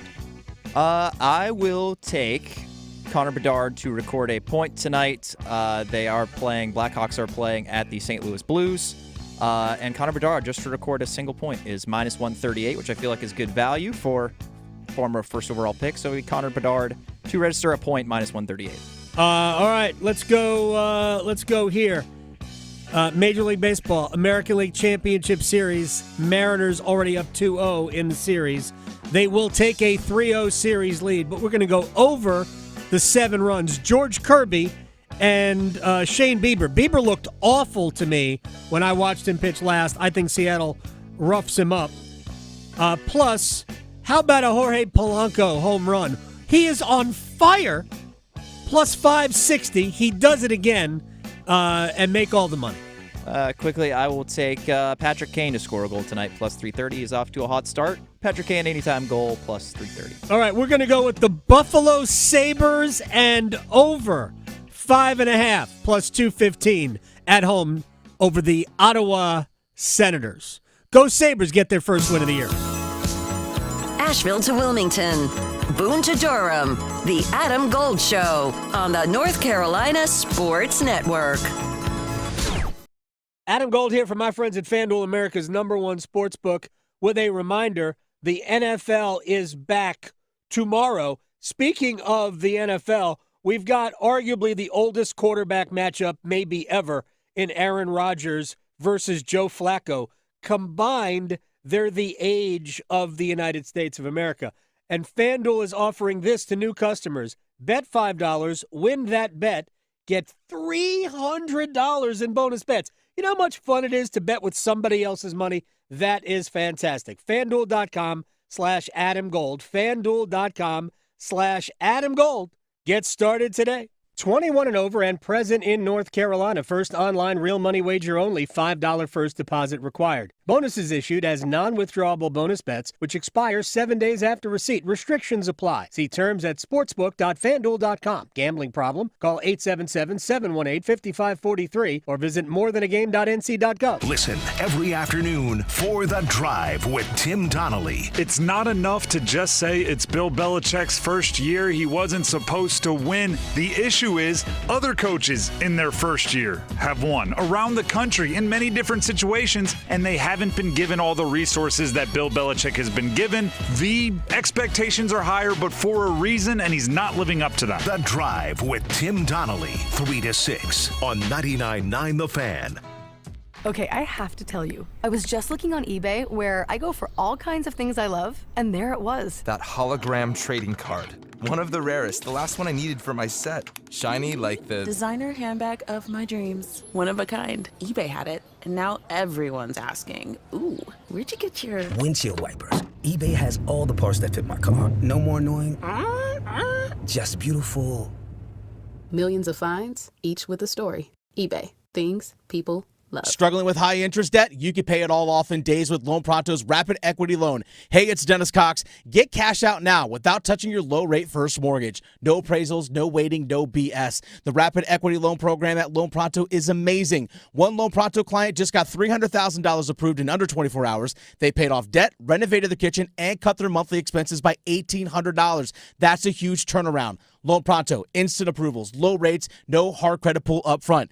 Listen, your home equity is yours. Use it. Get cash to consolidate your debt down to one easy low monthly payment. Call Loan Pronto now for a free instant appraisal for your home and see how much cash you can get today. Loan Pronto is A+ rated by the BBB and have nearly 2,500 5-star Google reviews. Their service is off the charts. Call now to start the conversation. 919-381-1760, loanpronto.com. 919-381-1760. Get debt relief now. loanpronto.com. Equal housing lender. NMLS 166171 on approved credit. NMLSconsumeraccess.org. If you see a student being bullied, be supportive.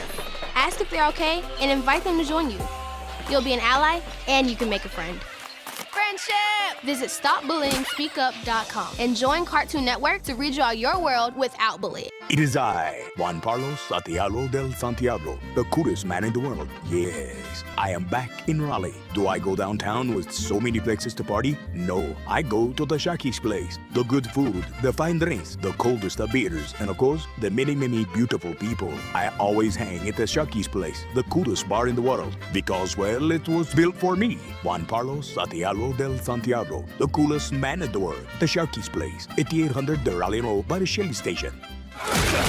This hour of the Triangle Sports Leader is powered by Ritchie Law Firm, injury lawyers. Ritchie Law is on top of it. Go to ritchielaw.com. That's ritchielaw.com. Broadcasting live from the Lenovo Studios. WCMC HD1 Holly Springs. 99.9 The Fan. The Triangle Sports Leader. One out, the 3-2. Swing and a high fly ball, well struck left field. That one back on its way, gone. Teoscar Hernandez with one swing of the bat has tied this thing up. It's a towering homer to left, and it is 1-1. Teoscar with his fourth of these playoffs. Yamamoto fires. Swing and a miss, struck him out, ball game. And the Dodgers have taken a 2-0 lead in this best-of-7 National League Championship Series. Yoshinobu Yamamoto goes the distance, and the Dodgers win it 5-1. John Shambi? John Shambi? Boog Shambi. What do we call him? Boog. Doesn't matter. ESPN on ESPN Radio. Dodgers 2-0 series lead. That series is over. I said it after game one. Series is over. And I thought LA got away with going to the bullpen. But hey, guess what? You can throw a complete game in the playoffs. First one in 8 years? Is it 8 years or 5 years? One of the two. Honestly, either one is dumb. That's how long it's been since we've seen a complete game win in a playoff game. It's one of the things that bothers me the most about modern baseball, and I love baseball. The fact that we don't allow pitchers to complete games, that it's such a rarity.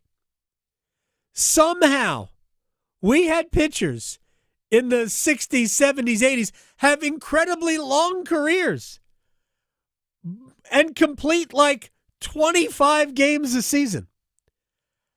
Did they have different arms back then? Or did they just, like bite down on pieces of wood through the pain it's ridiculous. The analytics of the game have completely ruined pitching. Now it's like, oh my God, this third time through the lineup. Like, yeah, well, maybe because you don't let anybody pitch anymore. And by the way, these guys are still getting hurt. So we're not lessening injuries. Everybody gets hurt. It's the dumbest thing in the world. Blake Snell should have finished the game in game one. The Dodgers, Dave Roberts managed himself into a problem. And yesterday he allowed Yamamoto to finish the game. Maybe because it was 5-1, he wasn't worried about it. But good for Yamamoto and good for old school baseball. Anyway, the Dodgers are they're really good. But I'll tell you right now, Seattle. They're going to win it. The Mariners are going to win it all. And I'm here for it because they're fun. I'd like to see that. They are fun. They have never been in the World Series. I think they've only been, is this the second or third? I think it's the second, the third American League Championship Series they've been in. The last one was it 2001, Alex Rodriguez? Yes, they lost 4-1 to the Yankees in 2001. They lost back-to-back in 2000-2001 to the Yankees, and they went in 1995 and lost 4-2 to the Indians. Right, okay. So, so this would be the fourth time this is the fourth time in the American League Championship Series, never been beyond it. And now they're 2 wins away from the World Series. Yeah, I feel like we're going to have 2 sweeps. I mean, I give Toronto a better chance of dragging it to Game 5 and maybe even dragging it back to Toronto, only because I don't think there's that big a difference between the two. I think Seattle's got better pitching. That's their strength, yeah. Yeah. We're going to talk to Elliot Johnson in about 10 minutes about it. But George Kirby, please tell me he's not. He's got to be 60. Is there anybody under the age of 60 named George Kirby? Like, I can't see George Kirby and not think of Jimmy Stewart and It's a Wonderful Life. I know it's not the same. It's George Bailey. I get it. But it just sounds like the name of an old person. George Kirby is 27 years old. No way. I don't buy it at all. All right, let's do a wall of sound. The wall of sound is a function of this studio. There's no doubt about it. All right, we are going to start with the man of the hour in San Jose last night. Speaking of 27-year-old, Brandon Bussi, who had never been in an NHL game in the regular season because Pyotr Kochetkov is injured and Rod Brindamore does not want to beat the brakes off Frederik Andersen in the first week of the Hurricane season. Bussi gets the start in San Jose, and he pitches, not a shutout, but a complete game. He allowed 1 run and made 16 saves, but honestly, if he doesn't play the way he did in the first period, really in the first 30 minutes, Carolina's probably behind. Brandon Bussi, after the game with Hannah Yates of FanDuel Sportsnet. Brandon, obviously a really special night for you here. In your NHL debut, you pick up your first win. Now that it's over, how would you describe this first experience? Yeah, obviously special. You work hard to get to moments like this, and you don't know if it's ever going to happen. So great effort by the team today. Made my job easy. I can't imagine how much emotion you must have felt knowing your parents, your fiance, your loved ones were able to make it here, sitting in the stands. How much more special did it make this moment? Really awesome. Can't wait to see him, give everyone a hug. So, yeah, it's one of those moments that you're never going to forget, and going to cherish it. Obviously when tomorrow comes, we're on the Anaheim, but tonight it's going to be sweet. All of your teammates, the coaching staff, have spoken extremely highly of you, your work ethic, and you as a human being. What's been the most special part with this group so far? Everyone's super welcoming, from management to coaches to players. They've brought me in, even though it's an awkward time getting claimed and only really being with the team for like a week and a half now. So they've been great to me. They've treated me like one of them, and you could tell why there's been a lot of success. It was just such a great story. Look, he's probably going to get another start, maybe even on this road trip. Although Anaheim tomorrow is the if you were ranking the teams remaining on the road trip, this is getting progressively more difficult because they go from Anaheim, who I think is a playoff team but might not make it, to LA, who they believe that they are Stanley Cup contenders, but they're not as strong as the last 3 teams on the trip. Vegas, then Colorado, and then Dallas. I don't know where Brandon Buss is going to get another start, but he could get another start. Although there are no back-to-backs, and there is even a 2-day break in between, I believe, the Vegas game and the Colorado game.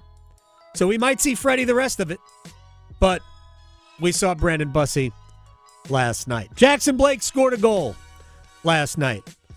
Man, he has looked like one of Carolina's absolute best forwards so far through 3 games. It was a slow start for everybody, but good after that. Maybe it was jet lag or something like that. No excuses, obviously, but I just think, the second period and especially the third period, we just played the way we've been playing, and, obviously we know that's how we get success is playing that way, and I think in the third period especially, we're really dominant that way. All right, I know there are a lot of Hurricanes fans out there that are salivating over the far-fetched but possibility that Carolina would go hard after Tage Thompson, big center, like 9 feet tall, for the Buffalo Sabres. And the Sabres have not made the playoffs since, I believe, the earth cooled. It's been a minute. 14 years, right? It's been 14 years since the Sabres have been in the postseason. I believe that is crazy. Correct. Anyway, there's a lot of talent there, including Tage Thompson, who's a 40-goal scorer. And they lost again the other night. They're now 0-3 on the season. They play tonight. And he was asked about just the state of affairs right now in 0-3 Buffalo.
I feel bad.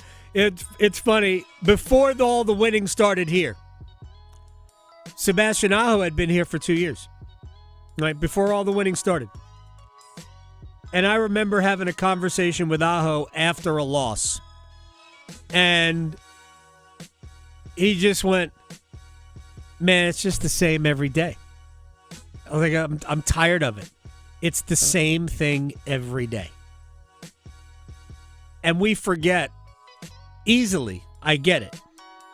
We forget that these guys are humans. And maybe not everybody is wired the same way, but man, they want to win. They want to love going to work every day. And while you can still love going to work if you are a professional athlete, the losing wears you out. That's why when the Hurricanes made the playoffs for the first time in 9 years, or it was year 10, I felt the happiest for Jordan Staal, who came here, by the way, played in his 900th game as a Hurricane last night, who came here to play with his brother, arguably his best friend in the world, and team up to bring the Hurricanes back to glory. And it never happened. And it got sour. It was sour for Eric. It was sour for Jordan. Then Jordan had to deal with being coached by Bill Peters, which was bad for everyone. And they came out on the other side. And when they made the playoffs, you could tell how that impacted him. So, for those people who had to deal with it, it'll be great for Tage Thompson when it happens, wherever it happens. It's hard for me to see Buffalo trading their best player, arguably. It's either him or Rasmus Dahlin. I can't imagine they're trading either of those guys. Everybody else is probably in play. But I can't see them trading either of those two guys. All right, when we come back, Elliot Johnson, former big leaguer on the league championship series. Is it over in the NL? Is it over in the AL? Next. Delivering more hits than the Canes forecheck. Shoot, he scores! The Adam Gold Show on the North Carolina Sports Network. Hey, Carolina Panthers fans, it's Dennis Cox from 99.9 The Fan. For all the inside information on your team, join me and my co-host, WRAL TV's Chris Lee, for our podcast, Panthers Playbook, presented by Wake Orthopedics. In every episode, we'll keep you up to date on your Panthers, and we'll do it with access only we can provide. Locker room insight, exclusive interviews, and in-depth looks at every Panthers game. Follow and subscribe to Panthers Playbook wherever you discover your favorite podcasts, or watch on YouTube. We are in full swing for my favorite time of the year and to also do one of my favorite hobbies. I'm Victoria Vodnecker here for Law Tigers, and breaking out the motorcycle, grabbing some fresh air on two wheels, and smelling fall all around us is something that I look forward to every single year. But with fall also comes shorter days, which is important to keep in mind when planning those trips. Motorcycles are already at a disadvantage when it comes to their visibility, but at nighttime, it's even worse. So remembering to wear your reflective gear and being extra aware of your surroundings is crucial to avoid accidents. But if you are ever in a wreck on your motorcycle, definitely remember to call my friends at Law Tigers first before calling your insurance company. At Law Tigers, they're riders too. They're just like us. They know what it's like to go through an accident. They also know the value of your bike, your gear, and the investment that you've made. Case evaluations are always free, and you're not going to pay a dime until your case is settled. Call 1-800-LAW-TIGERS, North Carolina's motorcycle lawyers. Law Tigers is a network of independent law firms who are members of the American Association of Motorcycle Injury Lawyers. Law Tigers is not a law firm. Hey girl, haven't seen you downtown lately. Nope, sticking to our go-to places. You mean like Sharky's? Well, we love our Sharky's. Best wings and gumbo on the planet. But we never miss the $5 sangrias on Wednesdays at the new Salt and Lime, and Mexican pints on Thursdays for $3. You know my boy loves the House of Hops. No better selection of craft beer in the state. Loves their specials, their food trucks, and you know I love my wine. They have a wonderful selection. And have I told you about our new takeout spot, Che Empanadas? It's right next to Sharky's. They have 20 different types of authentic Argentinian empanadas, and they are incredible, especially the breakfast ones. You gotta try it. Sounds perfect. And how awesome is it that they're so close to each other? Oh, it's perfect, all right. Give them a try. Che Empanadas, House of Hops, Salt and Lime, and Sharky's. Just a hop, skip, and a jump from each other off Durley Road, Glenwood, and Grove Barton. The 60/40 portfolio has been a trusted model for decades, but recent market shifts are raising questions. Is this time-tested approach losing its edge? Joining me now is Coach Pete, president and founder of Capital Financial. So, Coach, is the 60 portfolio dead, and what should replace it? 60/40. Well, 60 was stocks and 40 was bonds back in the day. The problem is bonds have underperformed, and bonds don't give you lifetime income you can't outlive. Okay. We take that 40% in bonds, or even more than that, and we make that a lifetime income plan that gives you GPI growth, protects that growth so you never lose it, then gives you lifetime income you can never outlive. It really does put you in control of retirement instead of you depending on your stocks and bonds to help you through retirement. We don't want anyone depending on anything but themselves and their plan. We could do one for you at no cost. Call right now. Connect with a fiduciary planning team, 888-456-7577, 888-456-7577, or text ZONE to 600-700. Investment advisory services offered by Capital Financial Advisory Group, a North Carolina registered investment advisor. This party's getting crazy. Are those mini horses? And there's a build-your-own fireworks bar? Ah! Heads up! Whoa, and they've got the new ultimate blowout scratch-offs. Okay! Now it's a party!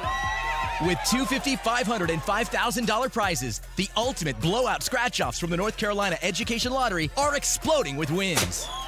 Must be 18 to play. Approximate overall odds of winning are 1 in 8.26. Problem gambling helpline 877-718-5543. This is Adam Gold. The American Cornhole League. I don't know if you can wager on it. Let me just go to FanDuel and find out if you can wager on it. I think I read you can get a scholarship. Kids in high school can actually get scholarships for cornholing. Who knows? I don't know what the technical term is. I'm just not going to say anything. The Adam Gold Show.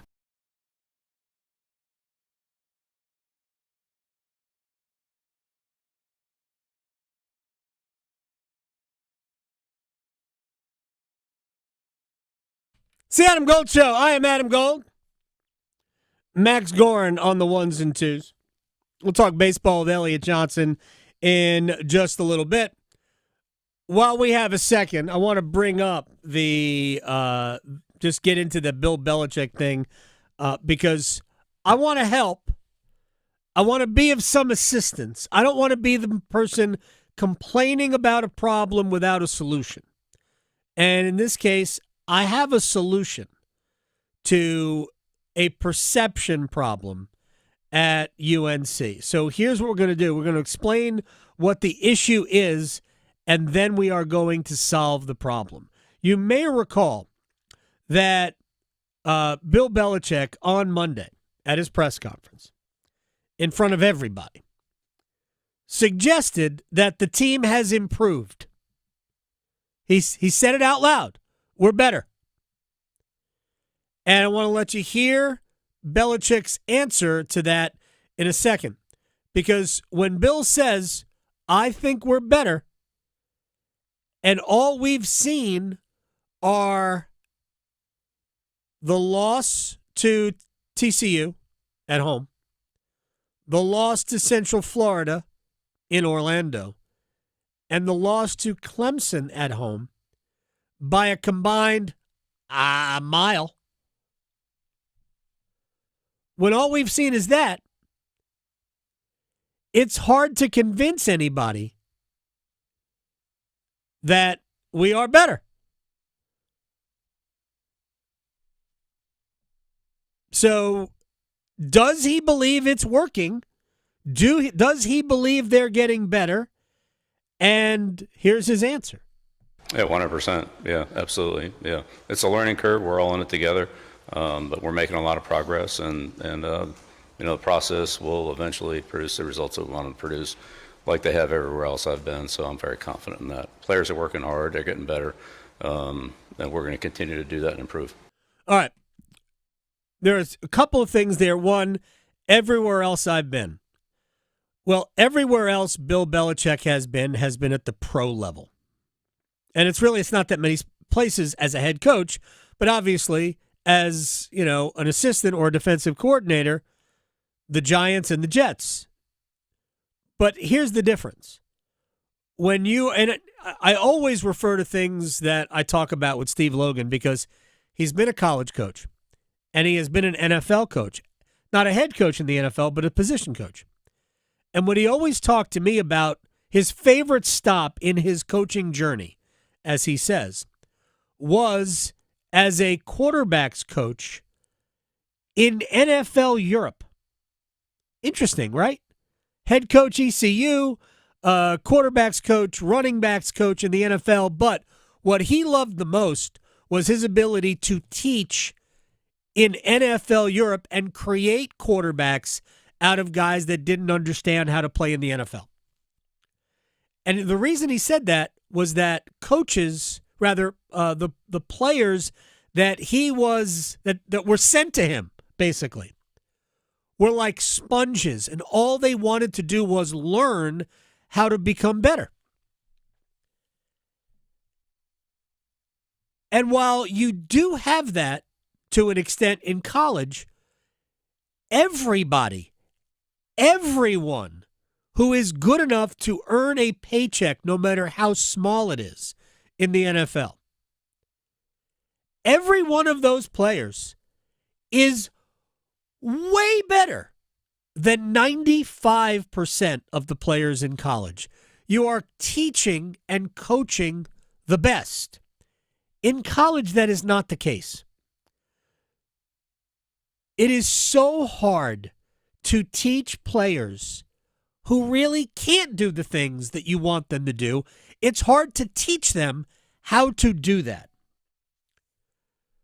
So everywhere else I've been, when you're coaching pros, the difference between who's the best team in the NFL, Max, in your estimation, doesn't matter. Who's the best team in the NFL?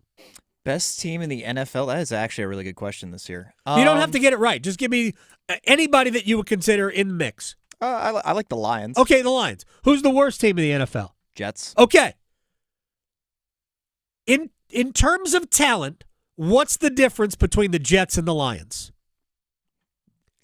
A lot. The You Lions. see, it's a lot by NFL standards, but it really isn't that. If the Lions played at the Jets could beat them. They could. They could run the ball well enough to bother the Lions. They've got great defensive players. Quincy Williams, Sauce Gardner, McDonald. They've got guys who can impact the game on both sides of the ball. Are the Lions better? Absolutely. They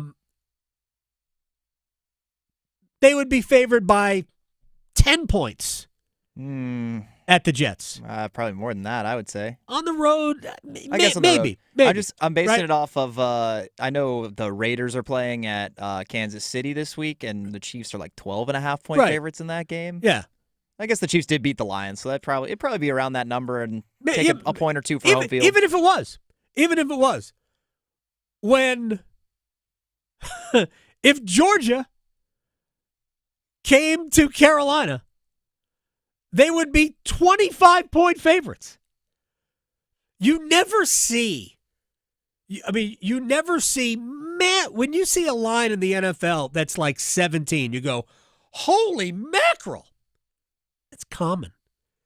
The gap in the NFL from the best team to the worst team isn't as much as you think in terms of ability. Not as much as college, no. Right. In college, the gap in talent is massive. It's not in the NFL. So the margins, when you coach in the NFL, the margins are slimmer. And you've got good players. And you can scheme your way to competitive games. And that's really what Belichick did better than maybe anybody. He would scheme his way to sometimes blowout wins. But they did not have significantly more talent. They had the quarterback, obviously, but they didn't have significantly more talent than anybody. I mean, who are some of the Patriots' best players ever? Like Teddy Bruschi? If you made a list of the top 150 linebackers in the history of the NFL, is Bruschi on it? He truly was like playing chess. He was a master at game planning, at scheming, at coaching. That's it. That was his advantage, his team's advantages, yes, and the quarterback. I get Troy Brown to play defensive back, who's a wide receiver. Wasn't even a great wide receiver. He was a good wide receiver. Serviceable wide receiver. Got him to play DB. Come on. So, in college where you can't do that, you can't overcome deficiencies on your roster by coaching. So, the everywhere I've been is just no good. And the way you said it was UNC is a developmental program like every other program you've been like, you're coaching in the NFL. What do you mean developmental program? But what he's talking about is developing players and getting players better. I saw the dumbest thing I have seen all year. What are we in October? On ESPN. They asked the question today, because I wrote it down, are young quarterbacks not being given enough time to develop? That was this is the question of the day on Get Up, whatever. Like, yes, that's been the case for 15 years now in the NFL. Are you just realizing it? I literally have been, like, sometimes I say these things, and there's gold going again. I literally have been saying this for 10 years. What are we doing? We overdraft, we put them on the field before they belong, and then we kick them out of the league, and we get the next one. There's a reason why Baker Mayfield looks great now. There's a reason why Sam Darnold looks great, would be a stretch, but very good for the most part now. Geno Smith, quarterbacks on their second or third team. There's a reason why some of these guys look as good as they do, because they are finally understanding how to play in the NFL. Because the college game doesn't treat them, doesn't teach them how to play NFL football. So let me just get back to one more thing for Bill. And this is my offer to him. You can't say, "Oh, we're better." Undoubtedly, you can't say that because all we, as knuckle-dragging, unsophisticated football fans, all we see is you were down 35-0 at home to Clemson at halftime. You got steamrolled by Central Florida, who is just okay. They're not even that good. TCU, I think, is good, although they are not right now considered to be the best team in the Big 12. Yeah, they're good, but they're not going to contend for the Big 12 or anything. I mean, they've got one conference loss, right? But so they might end up playing for the Big 12 title. I don't know. But I think we can agree that, yeah, certainly the quarterback, they're good. They may not be great, but they're good. But you got curb stomped by all three of those teams. You didn't look good enough against Charlotte.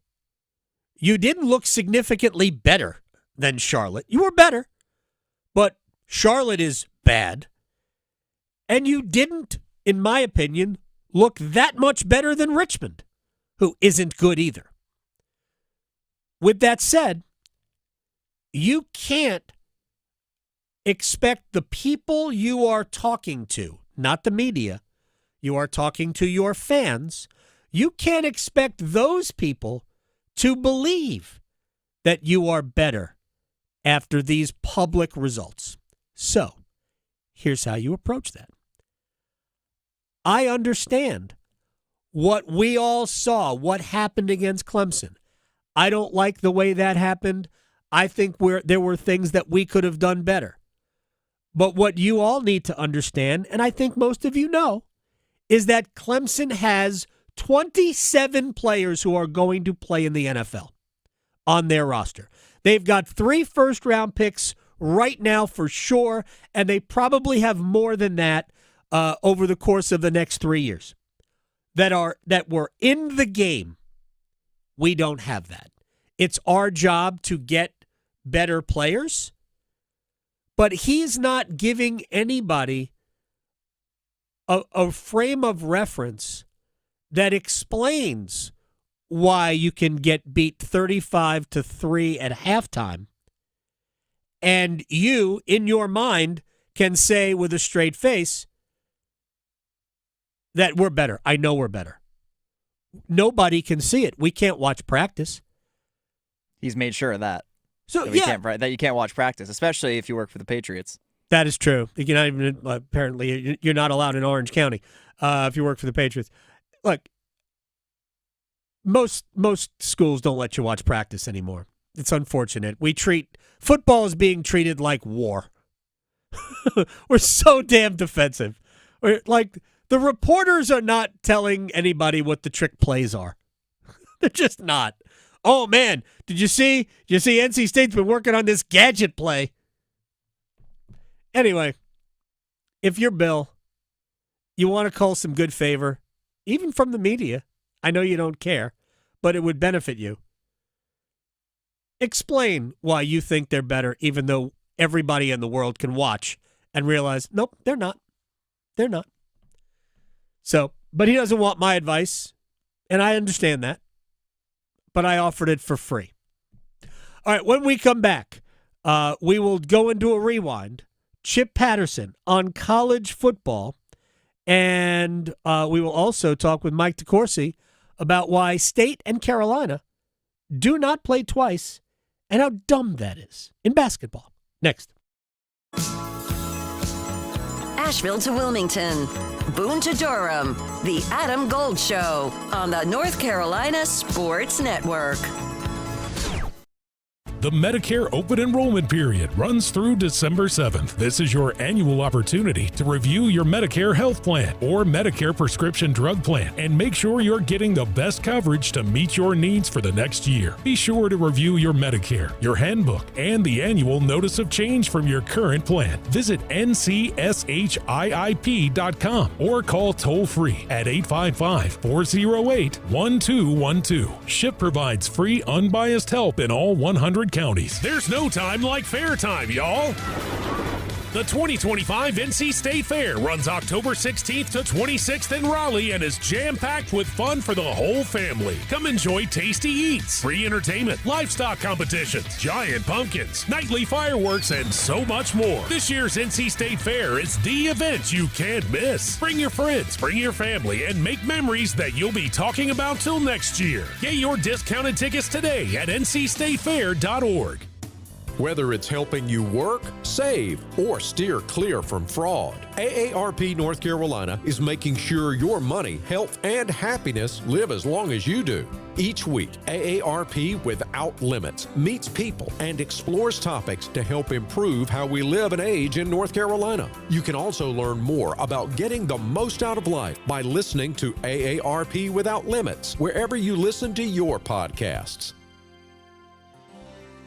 You don't need a 4-year degree to have a rewarding career that makes a difference in people's lives every day. As a public power line worker, you'll build and maintain a locally owned and operated electric system to keep the lights on in your community. 4 months in a community college program provides the training you need to begin your career as an apprentice line worker in public power. And being a local government employee in North Carolina comes with excellent benefits. To learn more about line worker and other public power careers, visit electricities.com. North Carolina ranks second in the nation in potential agricultural land lost by the year 2040. The NC Forever Farms program supports the preservation of family farms through permanent agricultural conservation easements and has received a record number of applications for 3 straight years. Landowners interested in preserving their working farm through the Farmland Preservation Division of the North Carolina Department of Agriculture and Consumer Services can learn more by visiting ncadfp.org. At North Carolina Farm Bureau Insurance, you're more than a policy, you're family. With offices in every county, we're close by when it matters most. Our local agents customize coverage to fit your life. And our award-winning claims team delivers fast, quality repairs. It's no surprise Forbes ranked us the #1 auto insurer in America.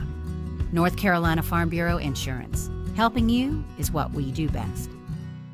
For North Carolina high school seniors, the countdown to college is on. And at CFNC, we've got all the resources and information needed to get you on campus next year. Take College Application Week, for example. Did you know you can apply for free at many North Carolina colleges from October 20th through October 26th? Sure can. Don't miss the opportunity to save some money applying to college. And for more help, visit cfnc.org/C2C. When people put their feet under a table, it means more than just consuming food. Getting the restaurant back open, that meant to the community a lot of normalcy. The public health department checked the wells so that we knew where we could get water that was able to be used. And it was neighbor helping neighbor, and I'm so proud to work in this little small county. NC Public Health. Everywhere, every day, everyone. This is Adam Gold. 80-second mark, I scream in the booth. I screamed in the booth. Why the heck is he still on the ice? Did you say it in Finnish? I should have. Yes. No, he wouldn't. He curses in English. He does. All right, 2 seconds later, he scored. Yes. He and I hurt went, you. oh, that's why. That's what. The Adam Gold Show.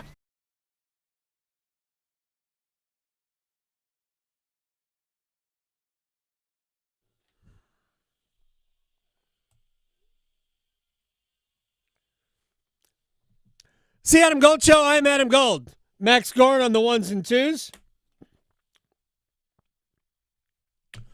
We skipped Elliot Johnson's turn in the batting order. So we're out, and we'll talk to Elliot tomorrow. We pinch hit for him with a discussion about Bill Belichick. Well, it'd be a good question to ask. What was the last time Elliot was used as a pinch hitter, and for whom did he pinch hit? It was a skill. To be able to be a good pinch hitter was very, very hard. As a kid growing up, Rusty Staub was always a great pinch hitter. Lenny Harris had a run as a pinch hitter. Seemed like there was always one guy who was just really good at it, because it's not an easy thing to do. To not not be in the game at all. I always thought DHing was difficult. That's why, certain guys, Paul Molitor, end of his career, was great DH. David Ortiz, greatest DH ever. I know Edgar Martinez was incredible at it. There just aren't a lot of guys who were good designated hitters. It's just not easy to do. In terms of pinch hitter, the first thing I think of is Matt Stairs. Okay. Not sure why. That's the first one that comes to mind. Great for me, athletic body Matt Stairs had. No, he did not. He did not. He was built a lot like John Kruk. Maybe a more barrel-chested John Kruk. There are people who don't know who John Kruk is, and that's unfortunate. I feel sorry for you. All right, let's get into a rewind. Oh, wait. Forgot. We have to buy and sell, do we not? That we do. Yes. Well, some of us need to buy and sell. Yeah, you've decided to not. So here's what we're doing. So people, if you don't know, we started this, I think it was between week 1 and 2 in the NFL. We decided we were going to treat NFL teams like stocks.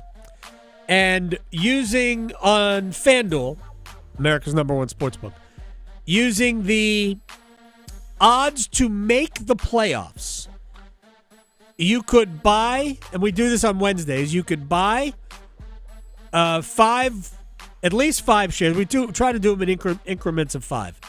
Buy 5 shares. For instance, I've got 5 shares of the Vikings. I bought them, forget when. They were plus 164 when I bought them. Detroit, I bought at plus 104. And when you sell them, whenever it is, you take that money and that goes in your account. Or you take the loss and that goes in your account. I will just say that after week 1, I bought the Jets. I bought 10 shares of the Jets at plus 570. Here's the deal. I watched the game against Pittsburgh. I thought Pittsburgh's got a great defense. And I thought, man, that offense looks really good. Justin Fields is throwing the ball. They're running it like crazy. If they do not fumble a punt in that game, they win the game. They were beating the Steelers. The next week, they got steamrolled by the Bills. It has been downhill ever since. So the Jets, who I bought at plus 570, are now plus 5,000 to make the playoffs. I came very close to selling this week. What is that? Right? Is that a 45,000 unit loss? 44,370 or something like that. It's so dumb. I thought, I'm just going to do it now, and I'm going to try to rebuild. I'll get a tax write-off. Kidding. Anyway, but I'm waiting just to see, maybe, I don't think they will, but maybe they'll beat the Panthers, and that plus 5,000 will be plus 3,500. I'll lessen the blow. Yeah. I mean, that's kind of been my strategy. What's your realized loss or gain so far at this point? Because of what the Jets are? No, just like for shares you've actually sold. Oh, so I'm plus 26.35. I sold the Lions, and I'm buying Baltimore at plus 112. Because I do think that Baltimore is going to get themselves back in this race. And I think there's a tough game this week. But after this, they've got a run of games where I think they can win, especially if Lamar Jackson comes back. And I think they'll ultimately repair their damage, and I think they can get to 10-7 and make the playoffs. Like when they were fully operational, defense was a mess. They were also playing very good teams, and their offense should be elite. If their defense improves just a little bit, I think they have a chance to make the playoffs. Anyway, plus 112 seems like good value for where they are right now. Yeah. But you chose not to do anything. Yeah, so right now I have 20 shares of the Patriots that I bought last week. I had sold the Lions and the Steelers. I had profit off that. So I'm up $27.95. I have 20 shares of the Patriots that I bought at minus 184. After the win last week, they're at minus 265. And then they're playing the Titans and the Browns the next 2 weeks. So that's just looking pretty good. I like the looks of that. And then I have 5 shares of the Panthers that I bought the original week we did this, right before they played the Cardinals. It was plus 360. They lost that game. It's gone as low as plus 980. Yeah. But with the recent run of form, they're up to plus 710. And I'm thinking if they can beat the Jets, that might get up to like the plus 550, plus 500 range. It depends, obviously, on some other results around the NFC in terms of their playoff standing with the wild card. Right. I think no matter what, I'm going to have to sell this next week because then they play the Bills and the Packers back-to-back. But it's not looking like as much of an albatross as it has at times. And then my other plays have really helped me out, and I think New England is going to continue to get deeper and deeper into the minus money against the Titans and the Browns. Although I am worried about the interim coach bounce for Tennessee next week. But yeah, but they're really they're bad. So bad. Yeah, I'm not too worried about it. But and then the Browns defense obviously is very good, but their offense leaves very much to be desired. So I think I'll hold New England for a while, and ideally next week I'll be selling the Panthers. So we will see. But I'm at plus 27.95. I'm hoping to keep it. Oh yeah, you're in good going shape. In the right direction. You're in very good shape. Nobody's that much better at Tim Donnelly's day trading. He buys and sells all 25 shares every week. So he's doing back-to-back down weeks, but he's still in fairly good shape. So good for you. I do think that the Panthers will win this week and that number will come down. And if you wanted to sell Carolina, which you probably should, because one of the things I wrote down to talk about today is it time to reevaluate where we think the Panthers can be? The answer for me is no. But I think the way they have approached offense and the fact that their defense, at least against the run, has shown incredible signs of improvement would give you reason to believe that it is different. It's definitely, they're showing progress for sure. I don't think they're in the echelon of like playoff teams or anything, but they've gone from, I don't want to say abject disaster, but at times, especially last season and even early this year, it looked like that too. Okay, like they're competent. Like right. They're not world beaters. It's not the greatest show on turf, but they're playing the game that they want to play. It's physical. It's run heavy. The run defense is drastically improved. It's progress. It's right. progress. Here's the thing. Who you play does matter.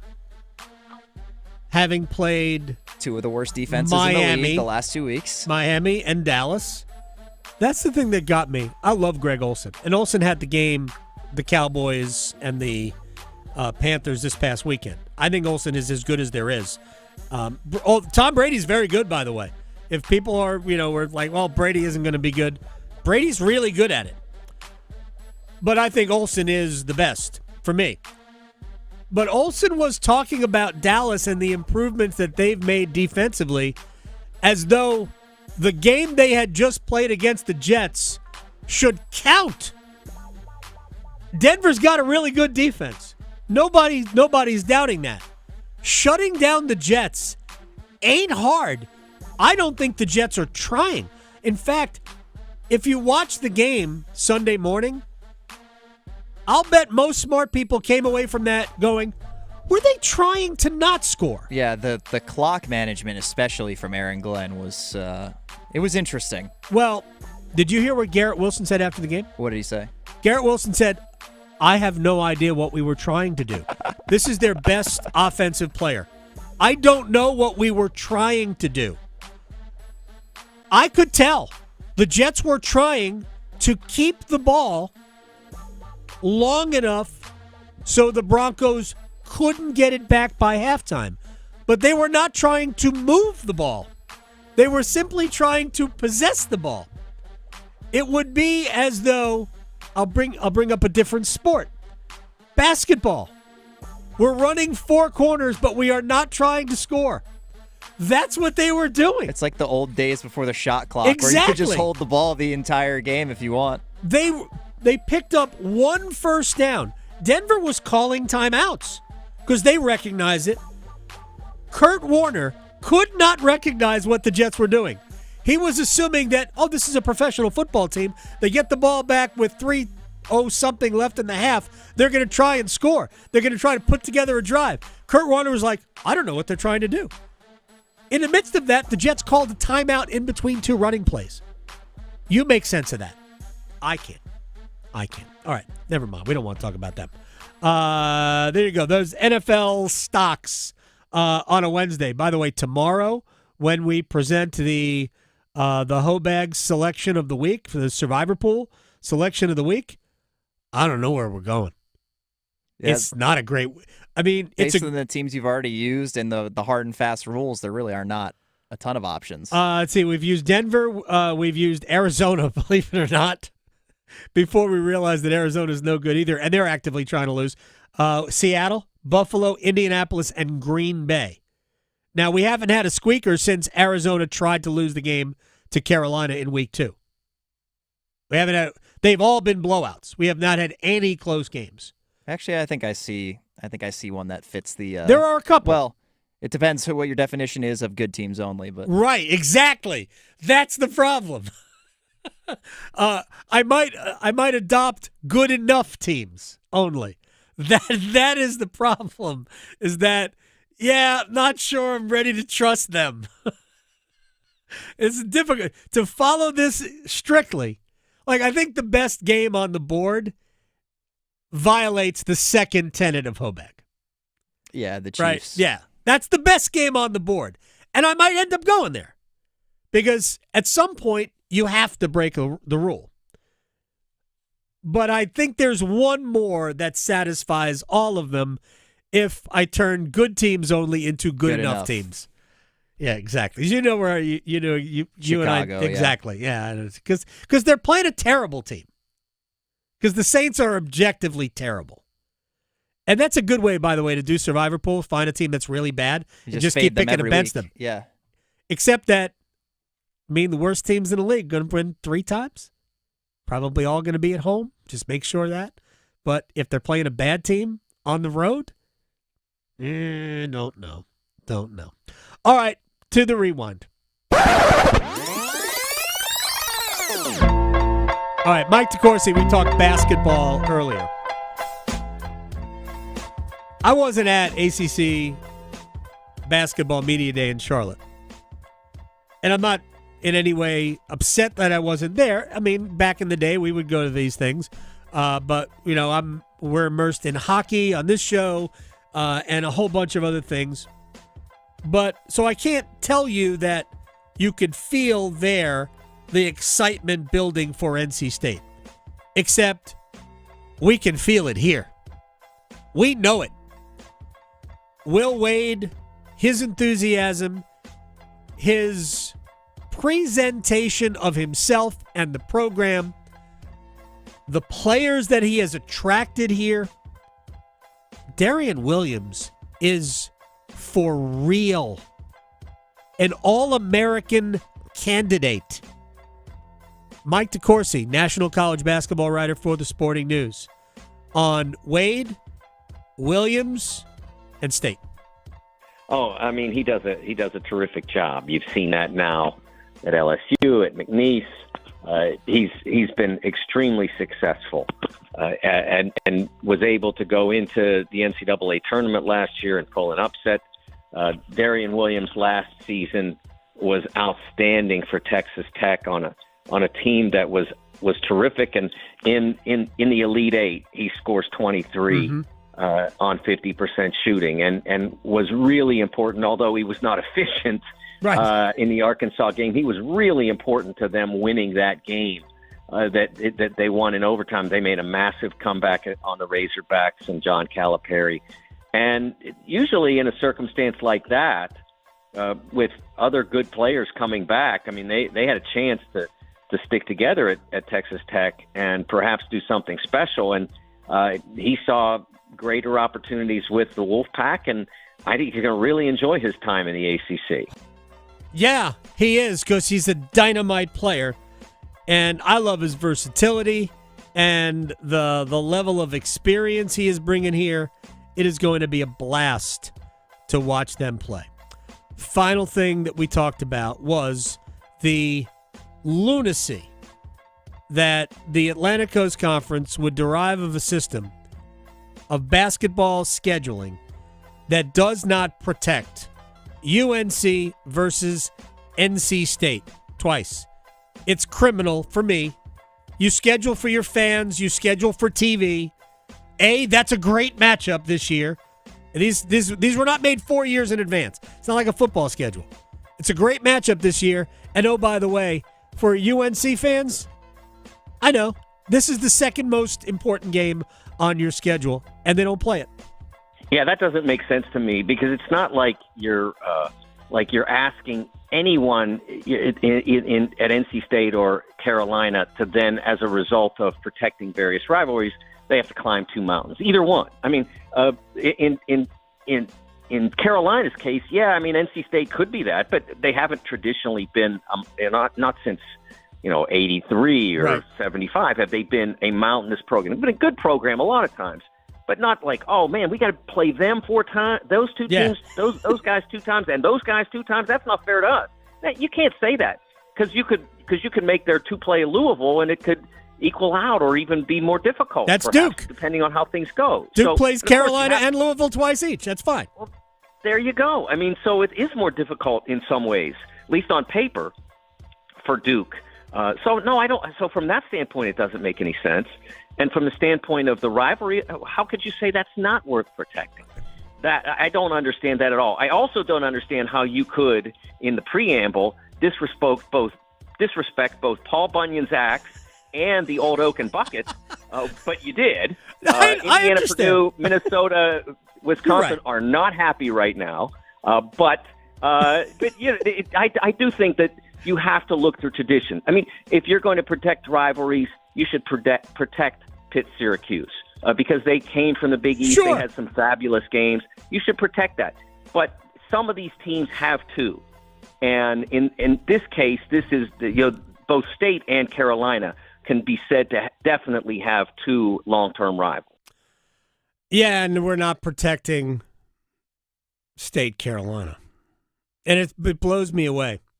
And it kind of it made me wonder why other people weren't thinking the same thing. I don't know. College sports is in many ways beholden on tradition. And I just don't like throwing tradition out the window when you don't have to, especially when you could just go, man, that should be a great matchup. Let's play that twice this year. Oh, man. Max, thank you very much. That's been Max Gorin. He's producing today. Victoria will be back tomorrow, as will I. Plus, the Canes play tomorrow. See everybody. Delivering more hits than the Canes forecheck. He scores! The Adam Gold Show on the North Carolina Sports Network. Adam Gold here for my friends at FanDuel, America's #1 sport.